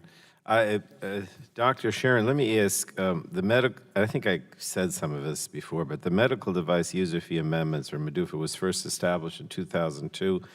Prior to that, the medical device program was suffering from long-term loss of resources, lag in medical device review timetables, out-of-date guidance, and a lack of expertise among FDA personnel. And MDUFA has been a success in addressing these issues, reducing the average total time to a decision on a pre-market approval in 2015 by 35% over 6 years, and for a 510K in 2015 by 11% over 5 years. And I understand that in 2016, FDA approved 91 novel devices, the highest since the creation of MDUFA. As you know, the statute outlines a detailed process for reauthorization that requires FDA to not only negotiate with industry to develop recommendations, but also to solicit public input, hold public meetings, consult periodically with Congress and patient and consumer groups, among others. The recommendations that are the result of this process must also be available publicly for a period of public comment and ultimately are required by statute to be transmitted to Congress. So, can you discuss further the process FDA undertakes to prepare recommendations for reauthorization of the user fee agreements, and in particular, the timeline for these activities? We establish a team, an inter-agency team. We have senior leadership for the agency that provides strategic direction and advice. We engage in discussions with the device industry, usually start to finish when we first sit down to when a package comes to Congress is about 18 months. Along the way, we have a public meeting in the beginning, at the end, opportunity for public comment on the proposed package, and we also have monthly meetings with patient and consumer groups. So a very interactive, thoughtful process. Thank you. So you mentioned that if we do not reauthorize MDUFA by September 30th, CDRH would lose about 1/3 of its personnel. Can you discuss further the types of positions and personnel that would be subject to RIF notices? Physicians, nurses, engineers, a whole variety of scientists, from biologists, physicists, chemists. We'll run the gamut. Okay. Now, the user fee agreements between FDA and industry are the end result of many months of negotiations. They're transmitted to Congress after careful consideration of public comments and consultation with patients and consumers. And there are very real implications in terms of patient access to treatments and the personnel at FDA if Congress doesn't authorize this program before it expires on September 30th. And I'm committed to working with my colleagues across the aisle and across the Capitol to ensure that we meet this deadline. But I wanted to ask you also, Dr. Sharon, I know we're running out of time. FDA has increasingly focused on shifting data from the pre to the post-market setting for devices to facilitate innovation. However, central to this approach is an assurance that FDA and manufacturers will have the data they need to detect safety problems that are harming patients. FDA envisioned the creation of the National Evaluation System for Health Technologies, or NEST, to help collect the information using electronic health records, registries, and claims data. There's already considerable progress and momentum in adding unique device identifiers to EHRs, and there are now positive steps in adding unique device identifiers to health insurance claims data. So, speaking specifically to adding unique device identifiers in health insurance claims, what are the benefits unique to the incorporation of device identifiers to claims data from which FDA researchers and others can benefit? Well, one of the challenges with some of the other data sources like registries is they collect data on a patient for a short period of time. Claims data would allow us to have more long-term information on that patient, what's happening to them with the medical device. In some respects, linking up the claims data with other data sources then becomes a rich body of evidence to use. Okay. I actually didn't run out of time. Thank you, Mr. Chairman. Thank you, Dr. Sharon. Gentleman, Chair, thanks the gentleman. Gentleman yields back. Chair recognizes the gentleman from Florida, Mr. Bilirakis, 5 minutes for questions, please. Thank you, Mr. Chairman. Appreciate it very much. Dr. Sharon, in the 21st Century Cures Act, we were able to pass reform language to modernize the Office of Combination Products. As you know, combination products are products on the market that have elements of a medical device and a drug, like inhalers or insulin injectors. Many patients need and rely on combination products. While we worked on the 21st Century Cures, I asked FDA about the innovation in the drug and device space as more and more innovative products may be combination products. At the time, there were complaints from innovators about the slow and burdensome FDA process for approving combination products. At a hearing, you stated that this problem with combination products was a place that does require probably further discussion, and whether or not there are changes to be thought about to make that intersection work better than it currently does. I was able to have language in the 21st Century Cures, again, to address some of these problems with combination products. Can you update us on what the FDA is doing on the device side to implement the Cures language for combination products, and what was agreed to in the medical device user fee agreement? So first off, let me say thank you for that provision, and I think it will be important, helpful in the work that we do on combination products, which we agree increasingly are becoming more and more important in our healthcare. So we are working, the agency has an interagency group, first off coordinated on implementation. We're a part of that group, and we'll be engaged in the various pieces that have to be implemented for combination products. We've also, prior to that, set up a Combination Product Policy Council that already started to make improvements in how we handle combination products. For starters, we've had a pilot underway that will be a full-fledged program very soon on streamlining consults between the involved centers so that we're better working together, let's say us and our Center for Drugs and our Center for Biologics. So again, getting the right expertise in a timely manner to facilitate those reviews of combination products. Very good, thank you. This question is a little bit outside the full scope of FDA, but one of the challenges that patients wrestle with the coverage of FDA-approved medical devices. I've had conversations with doctors and patients who want to get an FDA-approved medical device, but CMS hasn't approved that device for coverage. CMS lack of coverage for PET scans, for example, for Alzheimer's diagnosis is, again, one example of backwards thinking from Medicare. There are a number of FDA-approved medical devices that CMS has been slow to cover.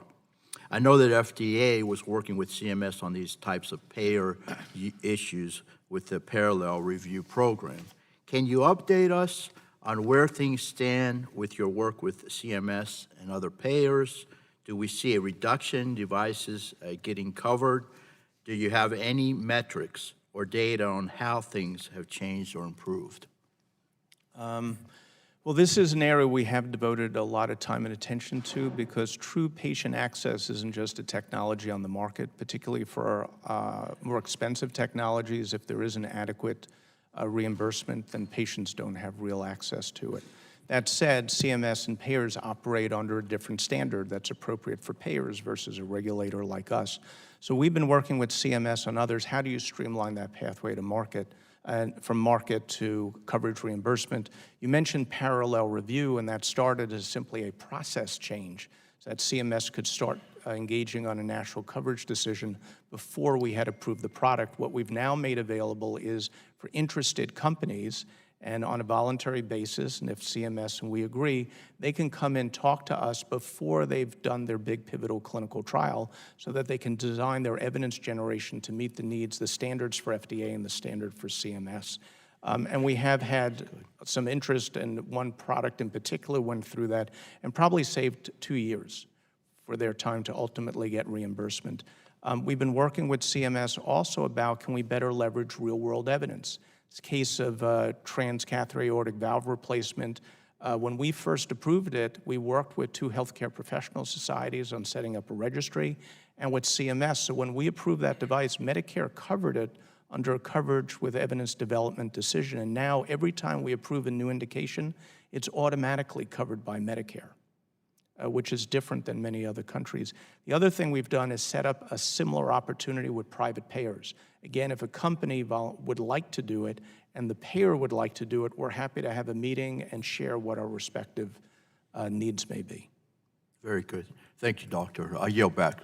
Thank you, Mr. Chairman. Chair thanks the gentleman. Gentleman yields back. Chair recognizes the gentlelady from Illinois, Ms. Schakowsky. 5 minutes for questions, please. Thank you, Mr. Chairman. I want to thank you, Dr. Shuren, for being with us today. Over the past few months, I have become increasingly concerned with the safety of 2 defibrillators manufactured by St. Jude's Medical, which was recently acquired by Abbott. This issue first came to my attention when a staff member of mine was forced to undergo surgery to have her St. Jude defibrillator replaced because her device was no longer working properly. This is a young woman who has a congenital heart condition. Last October, FDA released a safety communication regarding battery depletion for 2 of St. Jude's devices. At the time, 2 patients had died as a result of this faulty device, and another 47 had reported dizziness or fainting. The rapid draining of a battery can happen in a matter of days, leaving patients with little time to rectify this issue before facing possibly grave consequences. Then in January, FDA released another communication detailing a possible cybersecurity threat for these same devices manufactured by St. Jude's Medical. Given the severity of these issues, I'm very concerned for patients with these devices. In addition, I am appalled that patients are left to figure out how to pay for the required surgery to replace the device, despite finding themselves in that circumstance through no fault of their own. Finally, it is concerning that in some cases, patients will learn about the problems with their device in the news before hearing about it from their doctor. So, Dr. Shuren, how are patients notified when there are problems with their device? And how does the FDA ensure that patients are given this information in a timely way? And if the safety communication is given to doctors, how do you ensure that doctors are communicating that information to patients? Well, first of all, let me say I'm sorry to hear about what happened with your staffer. In terms of communications, while we can't compel physicians to tell their patients, what we do is we put out information like with the safety communication, put it up on our website, but then we push it out to other organizations who push information or where healthcare professionals and patients get their information. And also, one of the reasons you'll see it in newspapers is because patients get their information from the news. So we push it out to those news services as a way of getting into patients, since otherwise it's hard for us to reach into people's home to get it there. And then we try to provide the best information possible for both patients and healthcare professionals to make the best informed decisions that's right for their particular care. Let me ask you I have a few more questions. How is the FDA notified of these problems in the first place? Do you rely on the device manufacturer to report any issues? So sometimes we hear from the device manufacturer, we may get adverse event reports, we may get complaints. We can go in the door, conduct an inspection, we may identify problems. There's a lot of tools that we have. Are they required, though, however, the manufacturers, are they required if they discover a problem to report it? If they discover a problem of that kind of a serious nature, then yes, they would be contacted. And did St. Jude's? We did have conversations with St. Jude, and we've been working with St. Jude on the steps to take to address those two particular issues. How does the FDA plan to improve their post-market surveillance system to improve notification of problems with medical devices and to better track cases of patients who have been impacted by faulty devices? Yeah, so first off, in terms of better communication out, there are certain tools, there's a limitation in the tools that we may have, but our healthcare system may start driving that more and more. I've seen increasingly patients having access, if you will, to their own record, and healthcare professionals communicating directly to them. Even my wife just had that instant messaging between her and her treating physician. In terms of how we have a better sense of patients who are affected, NEST is one of those areas that can help, how we are better able to leverage data that's out there that is being collected on patients, including a unique device identifier in like electronic health records will make it easier for us to link the specific device that's being used that may be subject to a recall, let's say, with the patients who get them. But that said, it's absolutely critical. Let me ask you about a recall. So if a device manufacturer continues to manufacture defective devices or has an ongoing recall or safety notification, what tools or authority does FDA have available to ensure patient safety?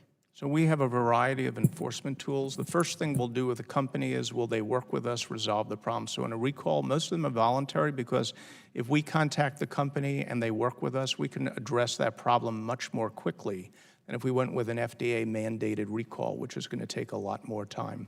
If a company is not working with us, then we may move to a variety of steps. It may be a warning letter if products shouldn't be on the market. We may have an injunction. We may have a seizure. If there's issues more broadly with the company, we may put them under a consent decree. Thank you. I yield back. Chair thanks gentlelady. Gentlelady yields back. The chair recognizes the gentleman from Missouri, Mr. Long. 5 minutes for your questions, please. Thank you, Mr. Chairman. And Dr. Sharon, there are a number of commitments in this agreement that complement provisions in the 21st Century Cures. Can you highlight a few of these provisions and speak to whether FDA would be able to implement them if Congress did not reauthorize this user fee agreement by September? So there are several provisions in there on patient engagement in MDUFA 4 and real-world evidence. While the complementary provisions in 21st Century Cures do not apply to devices, they're focused on drugs. We consider them important, and they dovetail with what Congress would like to see more generally. I think as well the provisions on clinical trials in there, moving from a local IRB to a central IRB, is going to help speed the conduct of clinical trials that are going to support product coming through market and review under the user fee program. I think some of the clarity around valid scientific evidence also is related to the work that we do under the user fee program. Same for combination products, because those two are subject to the user fee program. So I see lots of synergy between 21st Century Cures and MDUFA 4. In terms of what happens if we're not able to reauthorize MDUFA 4, then we're going to lose a third of our staff immediately. We'll see more that leave afterwards, and we would not be able to make good on not only our current MDUFA commitments, which would all sunset, but just running the program to do anything is going to be challenging. Several consumer groups have raised concerns that the use of real-world evidence could ultimately result in FDA approving products based on insufficient clinical data. Can you please address those concerns? No, I don't think either Medufa 4 or anything else that's come on the table is going to adversely impact the data that we're able to rely on to make informed decisions. So, for example, real-world evidence, part of this is looking at the pilots, not only for setting up the program and looking at return on investment, but nothing says that we have to accept a particular data source. Okay. That evidence still has to be relevant to the question. It's got to be sufficiently reliable for us to make a decision. So this doesn't change any of the standards on which we make decisions. It doesn't change what we will expect to have adequate evidence to make a decision. Okay, thank you for being here, and thank you for your testimony today. And Mr. Chairman, I yield back.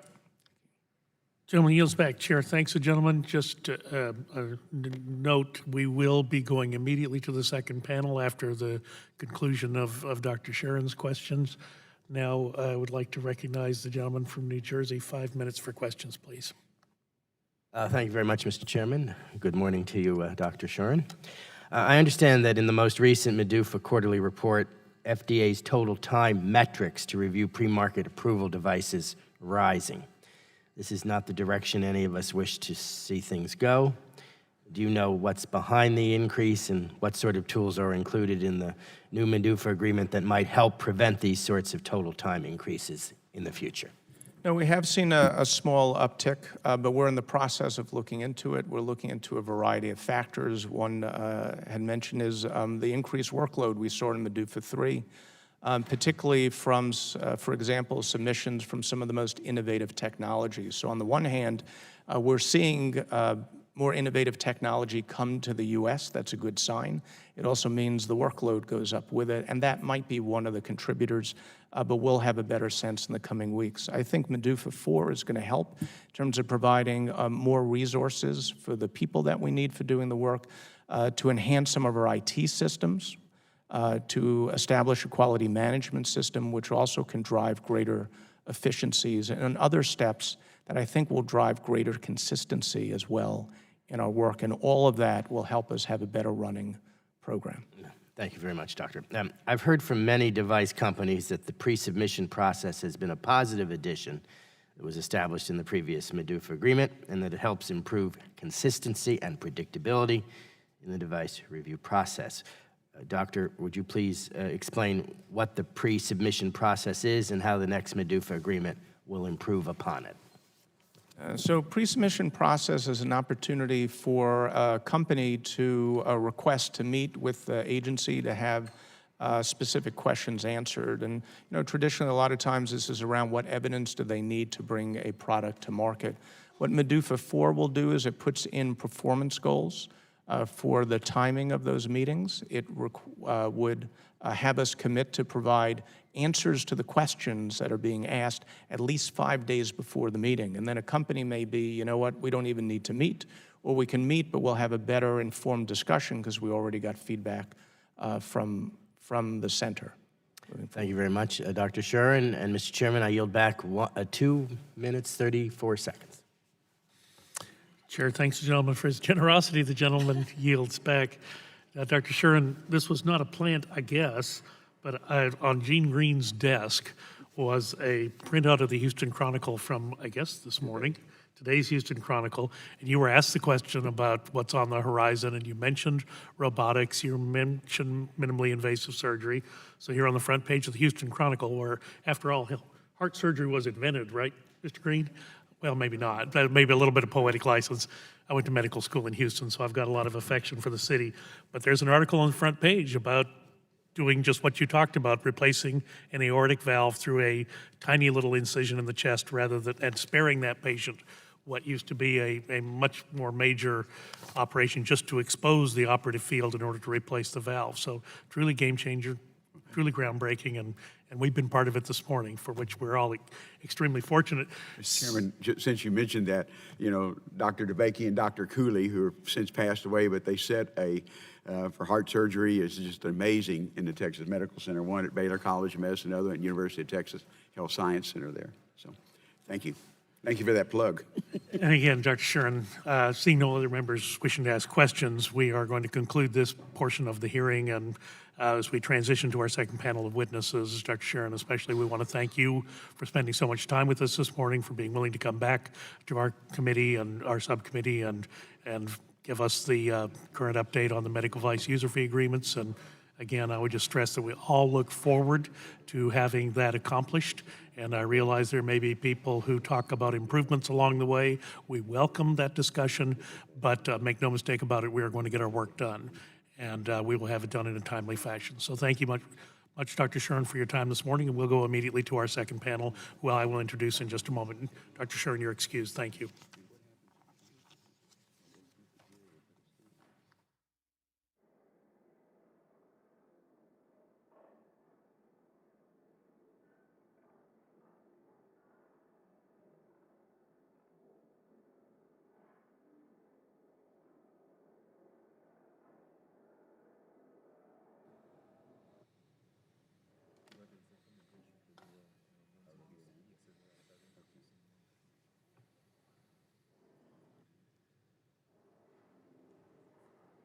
And again, as we transition to our second panel, I want to thank our second panel of witnesses for being here with us today and taking time to testify to the subcommittee on this important topic. As a reminder, each witness will have the opportunity to give an opening statement, followed by questions from members. Our second panel of witnesses today include Ms. Cynthia Benz, Vice President of Public Policy for the Alliance for Aging Research, Mr. Robert Keeval, Founder and Chief Development Officer at CVRX, Mr. Patrick Daly, President and CEO of Cohera Medical, and Ms. Diane Wurzberger, Executive Regulatory Affairs, U.S. Canada Global Strategy, Policy and Programs at GE Healthcare. We appreciate all of you being here with us today. We thank you for your forbearance during the first panel, and we'll begin this panel with you, Ms. Benz, and you're recognized for 5 minutes for an opening statement, please. Mr. Chairman, Ranking Member Green, and members of the subcommittee, it's an honor to speak to you today about the reauthorization of the Medical Device User Fee Program on behalf of the Alliance for Aging Research. The Alliance is the leading nonprofit organization dedicated to accelerating the pace of scientific discoveries and their application to improve the experience of aging and health. Right now, approximately 10% of the U.S. population is age 80 or older. This 80-plus age group will triple by 2050. Many older adults are fortunate to experience better health as they age than previous generation. But the truth is that most older adults still face significant periods of disability and illness later in life. They develop one or more forms of cardiovascular disease, cancer, diabetes, bone and joint degeneration, muscle wasting, vision and hearing loss, neurological diseases, and incontinence. In our view, the need for innovative medical devices that help diagnose and better respond to the physical declines people face as they age have never been greater. And we believe we'll only realize the benefits of these medical technologies if the FDA has access to the resources and expertise necessary to evaluate them, the medical device industry is certain that their products are going to be assessed in a timely manner, and most importantly, that patients are at the center of new product development. Thanks to you and your colleagues in Congress, the Alliance and other groups were represented throughout the patient-consumer stakeholder consultation phase leading up to the third reauthorization of MDUFA. We had 2 goals for MDUFA 3, and we're pleased to report that both were achieved. The first was to make sure that CDRH had sufficient resources to conduct timely reviews, and the second was to secure support for a process through which CDRH would include patient views on the benefits and risk of devices during their product reviews. MDUFA 3 allowed for the application of user fees to hire additional reviewers, reduce the ratio of reviewers to managers, and continue the FDA's third-party review program. CDRH engaged with the patient advocacy community to best characterize disease severity and unmet need. And this led to the benefit risk guidance that we heard a lot about this morning that broadly defines the benefits CDRH is interested in understanding and started the process for incorporating these views into product reviews. Recognizing that there were many process improvements instituted through MDUFA 3, we sought further support for CDRH's workforce, expansion of patient-centered device development, and the utilization of real-world evidence in MDUFA 4. MDUFA 4 contains critical commitments and funding for the FDA that'll benefit patients. We're pleased that the reauthorization of the user fee agreements is a priority for this committee. MDUFA 4 will lead to significant reductions in the time it takes the FDA to review the most common types of medical device applications, and that's not only going to benefit industry, it's going to accelerate patient access. Having expert FDA staff to carry out user-fee funded activities is paramount. And the MDUFA 4 agreement permits CDRH to apply user fees to increase the retention of high-performing supervisors, reduce the ratio of review staff to supervisors, and hire new medical device application reviewers, as well as to recruit additional HR support services, which is something that we were all encouraged by in 21st Century Cures. The MDUFA 4 agreement seeks to bolster and ensure the integrity of the third-party review program, and we're glad that CDRH continues to have the resources and flexibility to employ outside experts as needed under MDUFA 4. CDRH will further advance patient involvement in the regulatory process. They'll expand staff capacity to respond to device submissions containing validated patient preference information and patient-reported outcomes. CDRH will hold public meetings to discuss approaches for incorporating this type of information into device submissions, as well as other methods for advancing patient engagement. CDRH will explore ways to use patient input to inform clinical study design and reduce barriers to patient participation in clinical trials. MDUFA 4 will elevate CDRH's ability to further real-world evidence generation for the purposes of informing regulatory activities. The collection of data generated through routine clinical care can help broaden our understanding of how products are working, support the incremental process of medical product development, and optimize care. CDRH can utilize MDUFA 4 fees to hire staff with expertise in the utilization of real-world evidence and further establish the coordinating center for the National Evaluation System for Health Technology. NEST will link health claims, electronic records, and registry data. MDUFA 4 funds the NEST Coordinating Committee. They're going to be able to establish a patient incorporated pilot program to explore the usability of real-world evidence for determining expanded access, as well as new device approvals, and better understand how devices are malfunctioning. The NEST pilot program is particularly meaningful for our organization since older adults are not adequately represented in clinical studies. The MDUFA 4 agreement actually specifies that industry will have 25% representation on the NEST governing board, and we hope that the enacting legislation will further specify the remaining 75% of the governing board composition and give particular attention to patient populations most likely to be affected by increased utilization of real-world evidence. The MDUFA 4 agreements will increase the efficiency of the regulatory process, reduce the time it takes to bring safe and effective medical devices to market, and put patients at the heart of medical product development. So I'm going to close by offering our support for the continuation of the MDUFA program.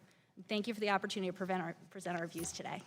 And we thank you for your testimony. Mr. Keeval, you're recognized for 5 minutes. Summarize your opening statement, please. Thank you, Chairman Burgess, Ranking Member Green, and members of the subcommittee for this opportunity to testify today.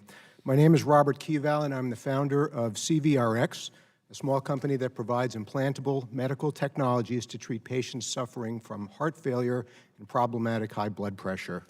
These are among the most prevalent, debilitating, and expensive diseases for our healthcare system to manage. And our therapy, which is available today in Europe and hopefully will be soon here in the U.S., stands both to improve patients' lives and significantly reduce the staggering costs associated with their care. I've also been asked to testify here today on behalf of the Medical Device Manufacturers Association, founded in 1992 to be a voice of the innovative and entrepreneurial sector of our industry. CVRX is also a proud member of AdvaMed, who my colleague Mr. Daly is testifying for today. 98% of med tech companies have fewer than 500 employees, while more than 80% have less than 50. Yet we are the major source of innovation and America's competitive advantage in medical technology. Together, we comprise a diverse group of engineers, physicians, and entrepreneurs who dedicate our lives to alleviating human suffering and improving patient care. My personal journey with CVRX is now in its 16th year.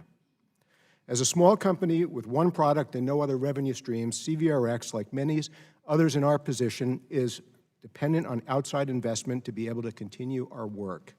To garner financing, our investors need assurance that the regulatory process be reasonable and consistent.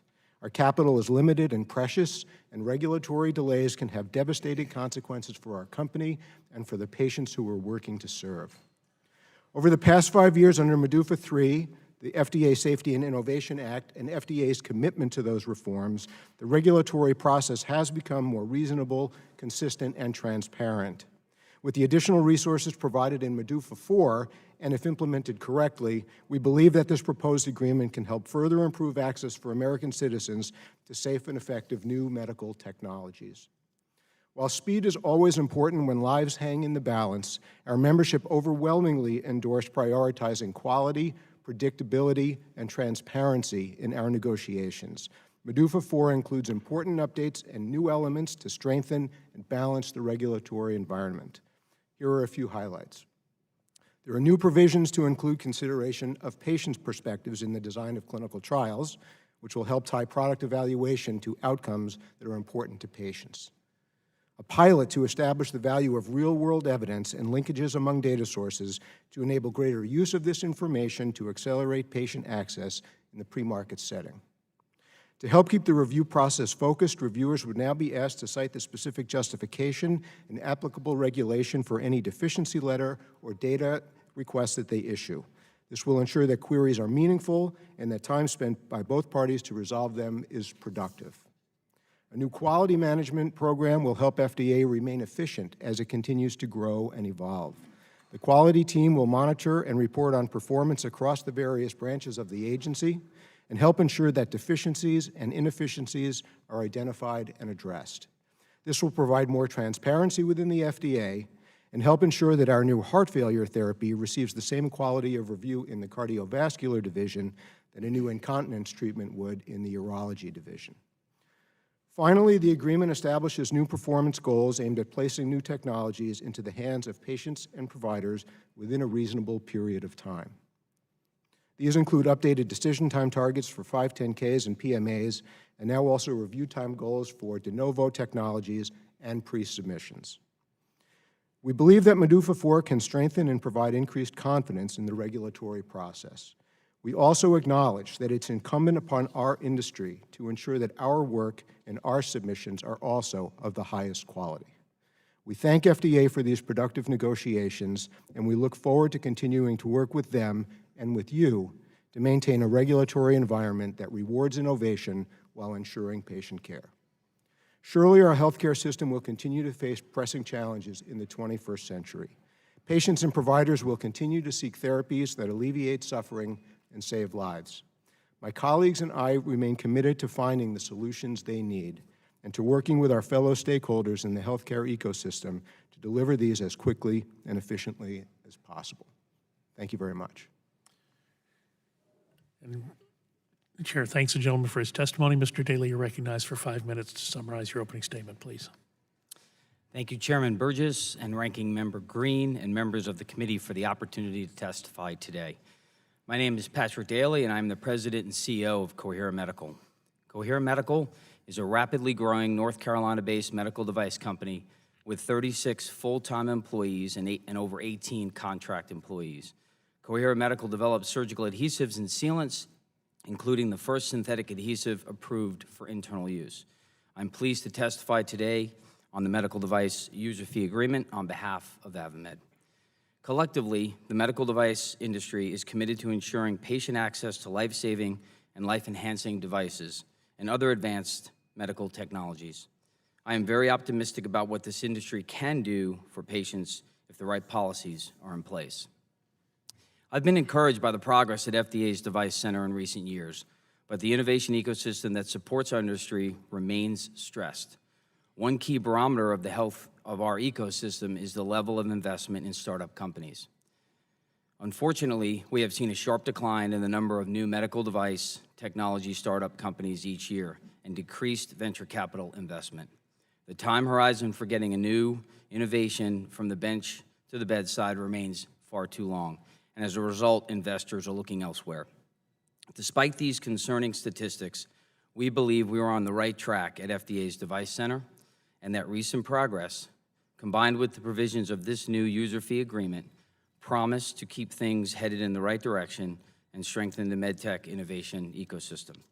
Of course, there are many areas where FDA could further enhance the predictability and efficacy of its review process, and the new MDUFA 4 agreement lays out the groundwork for further FDA performance improvements through 5 key areas: more ambitious goals, greater patient involvement, important process changes, and increased accountability, all supported by additional resources. And I'd like to quickly describe these 5 key areas. First, MEDUFA 4 goals for total time reviewing a product represents substantial improvements over current performances. Measuring the total time from submission to FDA decision to either make the technology available to patients or deny approval is the most meaningful measure of progress. For 510K products, the total time goal of MEDUFA 4 decreased by 13%, which returns the total time to historical norms. For PMA products, which are the most innovative and high-risk products, the total time to decision goal was lowered by 25%. Second, as we all know, patients have a critical voice in product development and evaluation. This MEDUFA 4 agreement will have increased resources dedicated to supporting patient involvement in the medical device regulatory process. Third, the agreement includes process improvements that we anticipate will enhance the consistency and timeliness of the review process, independent of the specific time goals. One example of a process improvement that the agreement provides for meaningful pre-submission interaction between FDA and companies. Interactions between the sponsor of the medical device application and the FDA prior to formal submission of a product application can provide helpful guidance that aids the sponsor in ensuring their application contains all necessary information. This pre-submission process was first put into place 5 years ago in MEDUFA 3 and has benefited both industry and FDA. This MEDUFA 4 agreement builds upon this success by adding in specific time commitments tied to pre-submission meetings. Fourth, the agreement provides for greater accountability. Greater accountability means that FDA's success under the agreement will be transparent to FDA management, to industry, to patients, and to Congress and the administration, so that any problems that arise can be corrected promptly. New reporting tools and 2 independent management reports will provide key data to track FDA performance, highlight any failures to meet key goals, and provide the basis for corrective actions. Lastly, to give FDA additional tools to meet these goals, the agreement provides additional funds for FDA. These resources will give FDA what it needs to continue to improve performance. Each of the provisions of this agreement has the potential to make a difference in continuing to improve FDA performance, but the whole is truly greater than sum of its parts. Each of the elements of the agreement reinforces the other. And of course, no agreement, no matter how good on paper, is self-executing. Making it work as intended will require the full efforts of FDA's dedicated staff and managers. Our industry is committed to work with FDA in any way we can to make it a success. Continued oversight and interest from Congress will also be important. Patients are depending on us. Finally, I should note that we are appreciative of the efforts by all members who seek to give the FDA the tools and structure it needs to succeed. Legislative reforms that do not alter the substance of negotiated agreement between FDA and industry hold the potential to create a legislative reauthorization package that maximizes the opportunity for success at the agency. I appreciate the committee's work in considering these and other important measures that enhance and complement the underlying user fee agreement. I want to thank the committee for their time today. Thank you, Mr. Daly, for your testimony, and now I recognize Ms. Wurzburger for 5 minutes to summarize her written testimony. Chairman Burgess, Ranking Member Green, and distinguished members of the subcommittee. Thank you for the opportunity to appear before you today to discuss the FDA's medical device user fee program. I am Diane Wurzburger, Executive Regulatory Affairs for GE Healthcare. I'm here today to testify in support of the MEDUFA 4 agreement and on behalf of the Medical Imaging and Technology Alliance. I served as a MITA industry representative to the MEDUFA 4 negotiations with FDA. MITA is the collective voice of medical imaging equipment and radiopharmaceutical manufacturers, innovators, and product developers. These technologies include MRI, X-ray, CT, ultrasound, nuclear imaging, radiopharmaceuticals, and imaging information systems. Advancements in medical imaging are transforming healthcare through earlier disease detection, less invasive procedures, and more effective treatments. The industry is extremely important to American healthcare and noted for its continual drive for innovation, fastest possible product introduction cycles, complex technologies, and multifaceted supply chains. Individually and collectively, these attributes result in unique concerns as the industry strives forward, strives towards the goal of providing patients with the safest, most advanced medical imaging currently available. MITA continues our strong support for an effective, well-resourced FDA capable of fulfilling its mission to protect and promote the public health. The medical imaging industry supported enactment of FDA's user fee program in 2002 and its subsequent reauthorizations in 2007 and 2012. We participated in the MDUFA IV negotiations and believe that this agreement, if enacted, will improve FDA review of medical devices, ensuring that American patients have timely access to safe and effective medical devices. User fees provide for a more efficient pre-market clearance process, allowing for life-saving devices to get to market more quickly. We believe that enhanced FDA funding provides stability and predictability to the device review process and timeliness. Without a consistent and timely FDA review process conducted by a well-trained staff, access to new diagnostic imaging equipment is delayed, and industry's ability to deliver technological advancements is compromised. With this in mind, the medical imaging community has been consistent in its desire for more predictability, consistency, transparency, and timeliness throughout the device pre-market review process. MITA and its members believe that all MDUFA commitments should be backed by appropriate, measurable, and predictable performance goals that support these principles. We are particularly pleased to see performance metrics for reduction in total time to review for 510Ks to 108 days. The MDUFA IV agreement will make key improvements to the device review program, providing the agency with resources necessary to expedite the pre-market process while maintaining FDA standards for safety and effectiveness. Similarly, we support the metrics for the pre-submission program. A pre-submission provides the opportunity for a manufacturer to obtain feedback prior to the submission of a device application. This program has brought value to industry and will continue to do so in a more predictable, consistent, and timely way with specific measurable metrics under the MDUFA IV agreement. MITA fully supports the center-wide quality management program. We believe that an effective quality management framework will support more consistent and predictable device review. The FDA will identify an annual audit plan and conduct those audits with an eye for sharing high-performing pre-market review processes between divisions in the agency. MITA believes that identifying good practices throughout the agency and sharing them will lead to improved efficiency and effectiveness. Included in the MDUFA IV agreement is the establishment of an accreditation scheme for conformity assessment program. This program allows for devices to be evaluated according to specific recognized standards by certified testing laboratories. FDA has agreed not to review full test reports from these laboratories except as part of a periodic audit. MITA is a strong proponent of the use of voluntary consensus standards and believes that the ASCA program will reduce time to decision and provide more predictability to the process. Finally, MITA believes that a third-party independent assessment is critical to determine whether the investment in the pre-market review program is providing a more consistent, predictable, and timely decision by the FDA. We look forward to participating in the comprehensive assessment of this process for the review of device applications and think it's important to not only complete the evaluation that was started under MDUFA III, but to also begin evaluating the programs funded by MDUFA IV. We believe that the MDUFA IV agreement will lead to an improvement in patient access to safe and effective medical devices. Most importantly, we are committed to ensuring the ultimate beneficiaries of these negotiations, the American public, benefit from continued improvements in timely access to the innovative devices and diagnostics necessary for the public health. MITA urges Congress to move quickly to reauthorize MDUFA IV. Thank you for the opportunity to present our views today. I'm happy to answer any questions you have. Gentlelady yields back to the chair, thanks all of our witnesses for their testimony today, and the chair would note that Dr. Sharon has remained in the audience, and I certainly thank him for that. As we move into the question and answer portion for our second panel, I want to recognize Dr. Bouchon of Indiana, 5 minutes for questions.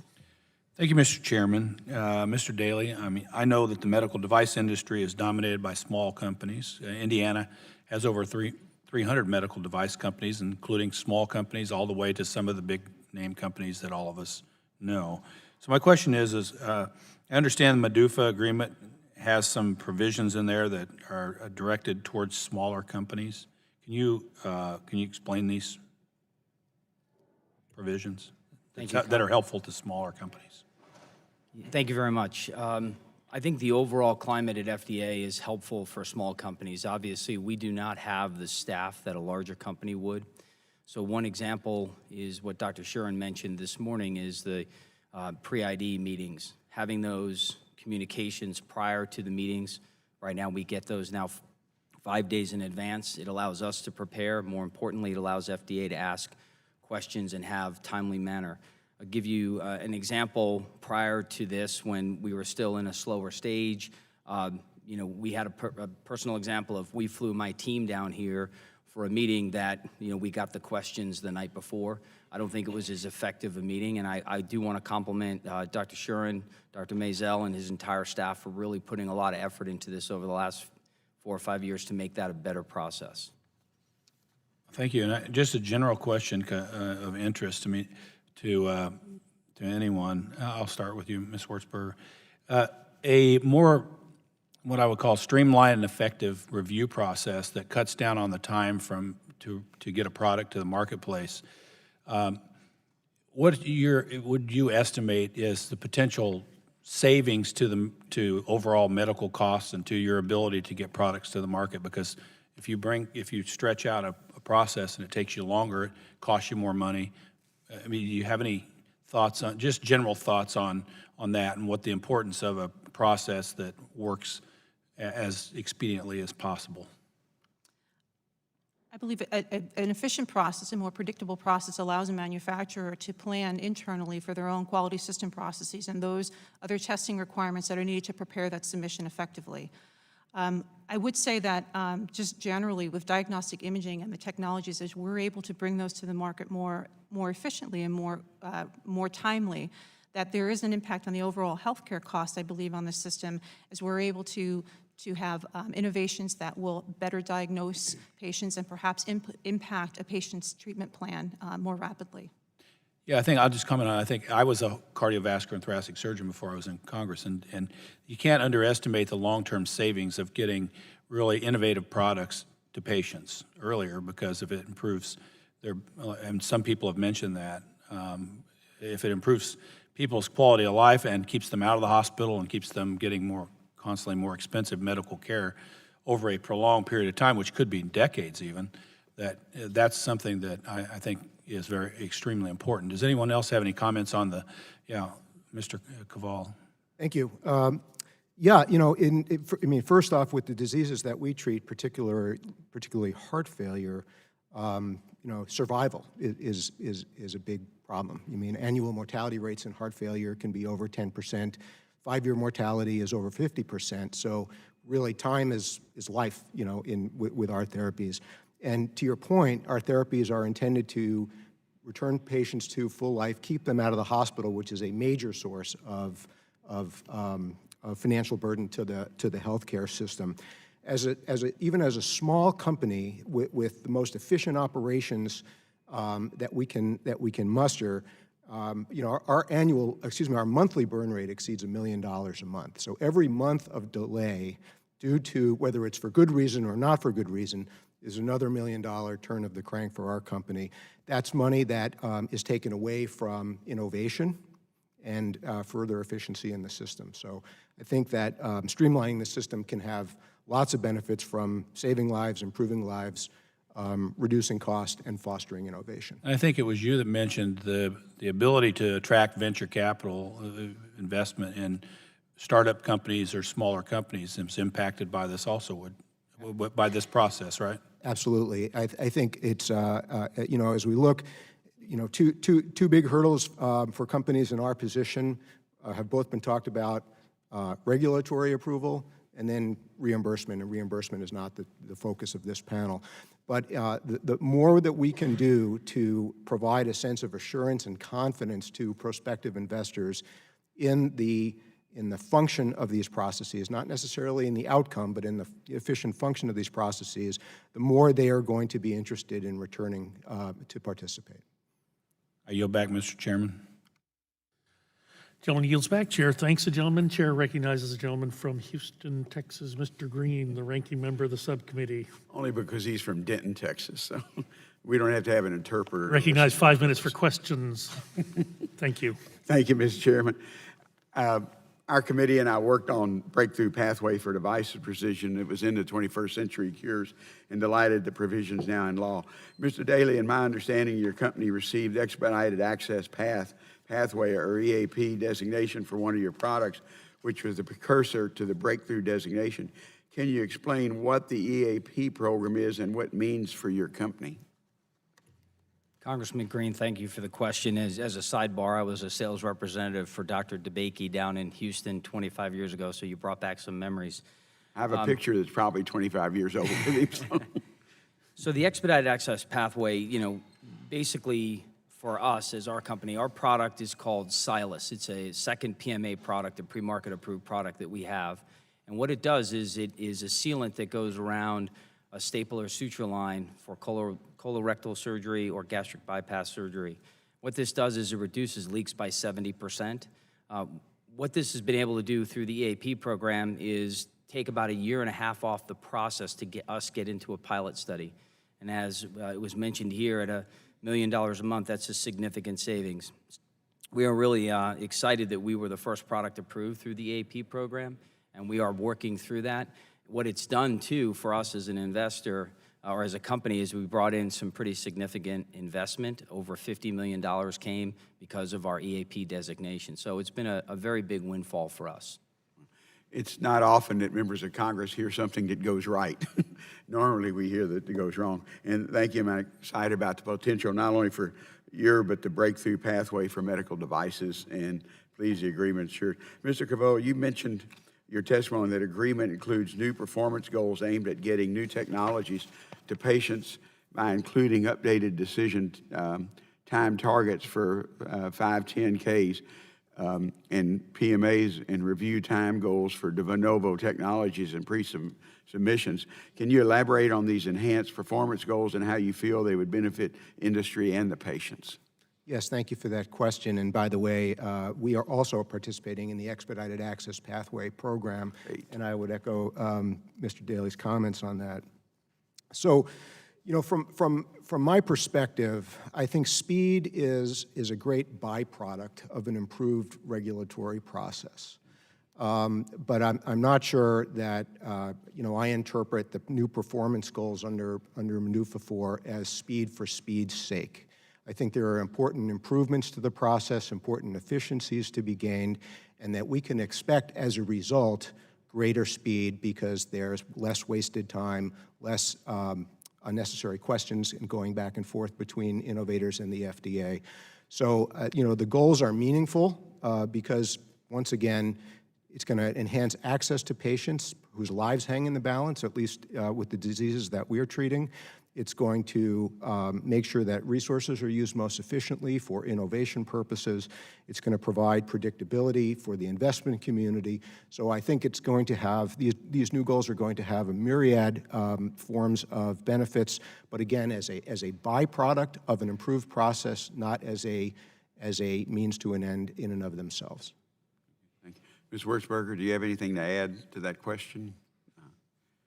No, I would just echo that. I think that although we're a larger organization than some of the small companies represented by my colleagues here, for us as well, an efficient process allows us to reinvest in our innovations, in our R&D, and in the resources that we need internally to ensure our products are safe and effective coming out the door. Ms. Benz, the Alliance for Aging Research has been a leading advocate for the inclusion of patient views on the benefits and risk of devices during the product of use. Can you talk about how this agreement builds on MDUFA 3 to expand patient-centered medical device development? Absolutely. Thank you very much for the question.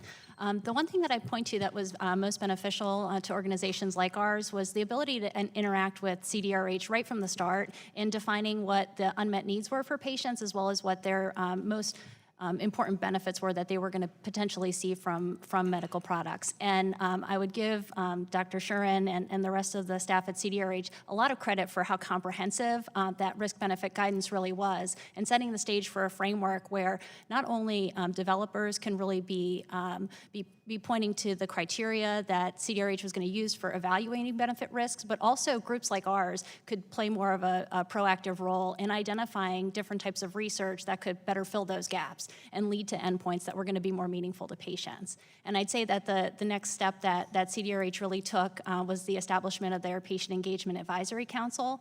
That's something that we're really excited about, and we know that they're already in the process of planning their first meeting. But this will take the additional step of really implementing that guidance in a way that is going to be transformative. And I know there was a little bit of talk earlier about the issue of guidance and the FDA's ability to issue guidance. And this is one area where the PAC is going to be a bit different from other types of patient engagement activities at the FDA. There's really going to be the opportunity for patients and their representatives to have a seat at the table and helping to provide guidance to the commissioner on how they can develop guidances that are truly going to be patient-centered and lead to better studies. So we're really excited about that. And the MDUFA fee funds really go hand in hand with funding those types of activities. Thank you, Mr. Chairman. Thank our witnesses for being here. Gentleman yields back. The chair recognizes himself for 5 minutes for purposes of questions. And let me ask a question of our three industry representatives, because this is apropos of you, and then Ms. Benz, I'm going to include you in something in just a moment. But just, of course, we're talking about the FDA and what the FDA, what CDRH can do to make its path more straightforward. But as an industry, what are you all doing to make certain that your submissions are of the highest quality to lessen the likelihood of having to come back and retrace steps? Now, Ms. Wurzberger, let me start with you, and then we'll just go down the line. Sure. Thank you for the question. Yes, I think as we've heard through some of the testimony, a lot of the processes that are funded through this user fee program, such as the pre-submission process, is very, very useful for us as manufacturers. That interactive dialogue with the agency and discussion around the endpoints they expect and the data that they are looking for in those submissions allow us to go back into our internal processes and ensure that the submissions we're putting together are robust and contain that information on the first round. We're constantly improving that as we acquire additional feedback from the agency and from other sources, so it's very helpful for us. Mr. Daly. Mr. Chairman, I think what you see collectively up here are companies that are part of trade organizations and organizations that really do, in my view, an excellent job, whether it's MITA or MDMA or AVIMED, of taking the side that industry needs to also do a good job in presenting their either 510K or PMA. And so if you look across all three of these particular agencies, they do a very good job of training new companies, providing companies access to the bigger company information. As an example, I'm chairman of, within AVIMED, Excel, which is a part of AVIMED that is companies that have less than $100 million in revenue. It makes up about 80% of our membership for all of AVIMED. So they do a really good job of helping companies navigate and get the right information. Thank you, Mr. Keeval. Yeah, I think my colleagues really summarized things very well. We are a small company. We're a single product company. This is all we got. And if we run out of money before we get it across the goal line. Can I ask you about that? Sure. Because, I mean, I was struck in your written testimony, your testimony here. I mean, you're right. You're a small company. You've got one thing. You've got one job, as they say. And so if we make your life harder, impossible, I mean, it has a profound effect then on not just on you and your employees, but of course patients who depend on the products. And it sounds like, we haven't really gotten into what products are, what the products are that your particular company is dealing with. But I mean, in your testimony, you said that the Swedish grandmother waiting for the device and someone else who was waiting for. I mean, and these are outside the country, and so our patients inside the country are still waiting for those devices. Is that correct? So in our own experience, our products have been on the market for a few years outside the United States, in Europe, and we are excited about being able to treat patients there. We're very eager to have our products approved here in the United States. We're very fortunate to be as part of the Expedited Access Pathway Program. And we are in the middle of what we hope is our definitive clinical trial to bring our product to the U.S. market. So we've continued throughout our 16-year history. It's always been a goal to bring our product here to the United States. You know, I think it's been a difficult process. It's been a worthwhile process. We've welcomed the enhancements under MDUFA 3. We're looking forward to the enhancements under MDUFA 4, and in working with the FDA to complete that development process to bring this innovation to U.S. patients. Well, I think I've heard it said more than once today on the panel in front of us, the words alleviate suffering. And Ms. Wurzberger, I think in your testimony, you talked about things that were one time science fiction are now the standard of care. And when I talk to groups of medical students, residents, and people sometimes despair of what they see on the policy side up here, and we never agree on anything. We're fighting about everything. But honestly, the next generation of doctors is going to have tools at their disposal that no generation of physicians has ever known, thanks to the work of the agency and thanks to the work of the innovators and the advocacy groups, the things that all of you put your heart and soul into. So for that, I want to thank you, and I thank you for being here today. I was going to recognize Mr. Carter, but he's exiting stage right, and he will submit for the record. Mr. Green is already gone, so I can't ask him for a follow-up. But it has been a fascinating day and a fascinating panel, and it's, I think you have heard throughout the discussion today how the goodwill exists to get this done. And while things may move into the headlines that like to highlight where we can't agree on a single thing, this is something where we all agree. And we've heard it said other times during the hearing that, yes, we welcome submissions and inputs if people have better ideas. If there is a better way, talk to us, but make no mistake about it. We are getting our work done. And again, I think I credit Dr. Shuren for staying here through the industry testimony. I think that's indicative of how everyone wants this process to not just conclude, but to conclude successfully. So, seeing that there are no further members wishing to ask questions, I do want to thank our witnesses for being here today. And pursuant to committee rules, I remind members they have 10 business days to submit additional questions for the records. I ask witnesses to submit their responses within 10 business days on the receipt of those questions. And we had no unanimous consent requests? No unanimous consent requests. Without objection, the subcommittee is adjourned. Thank you, Mr. Chairman. No objection, Mr. Chairman.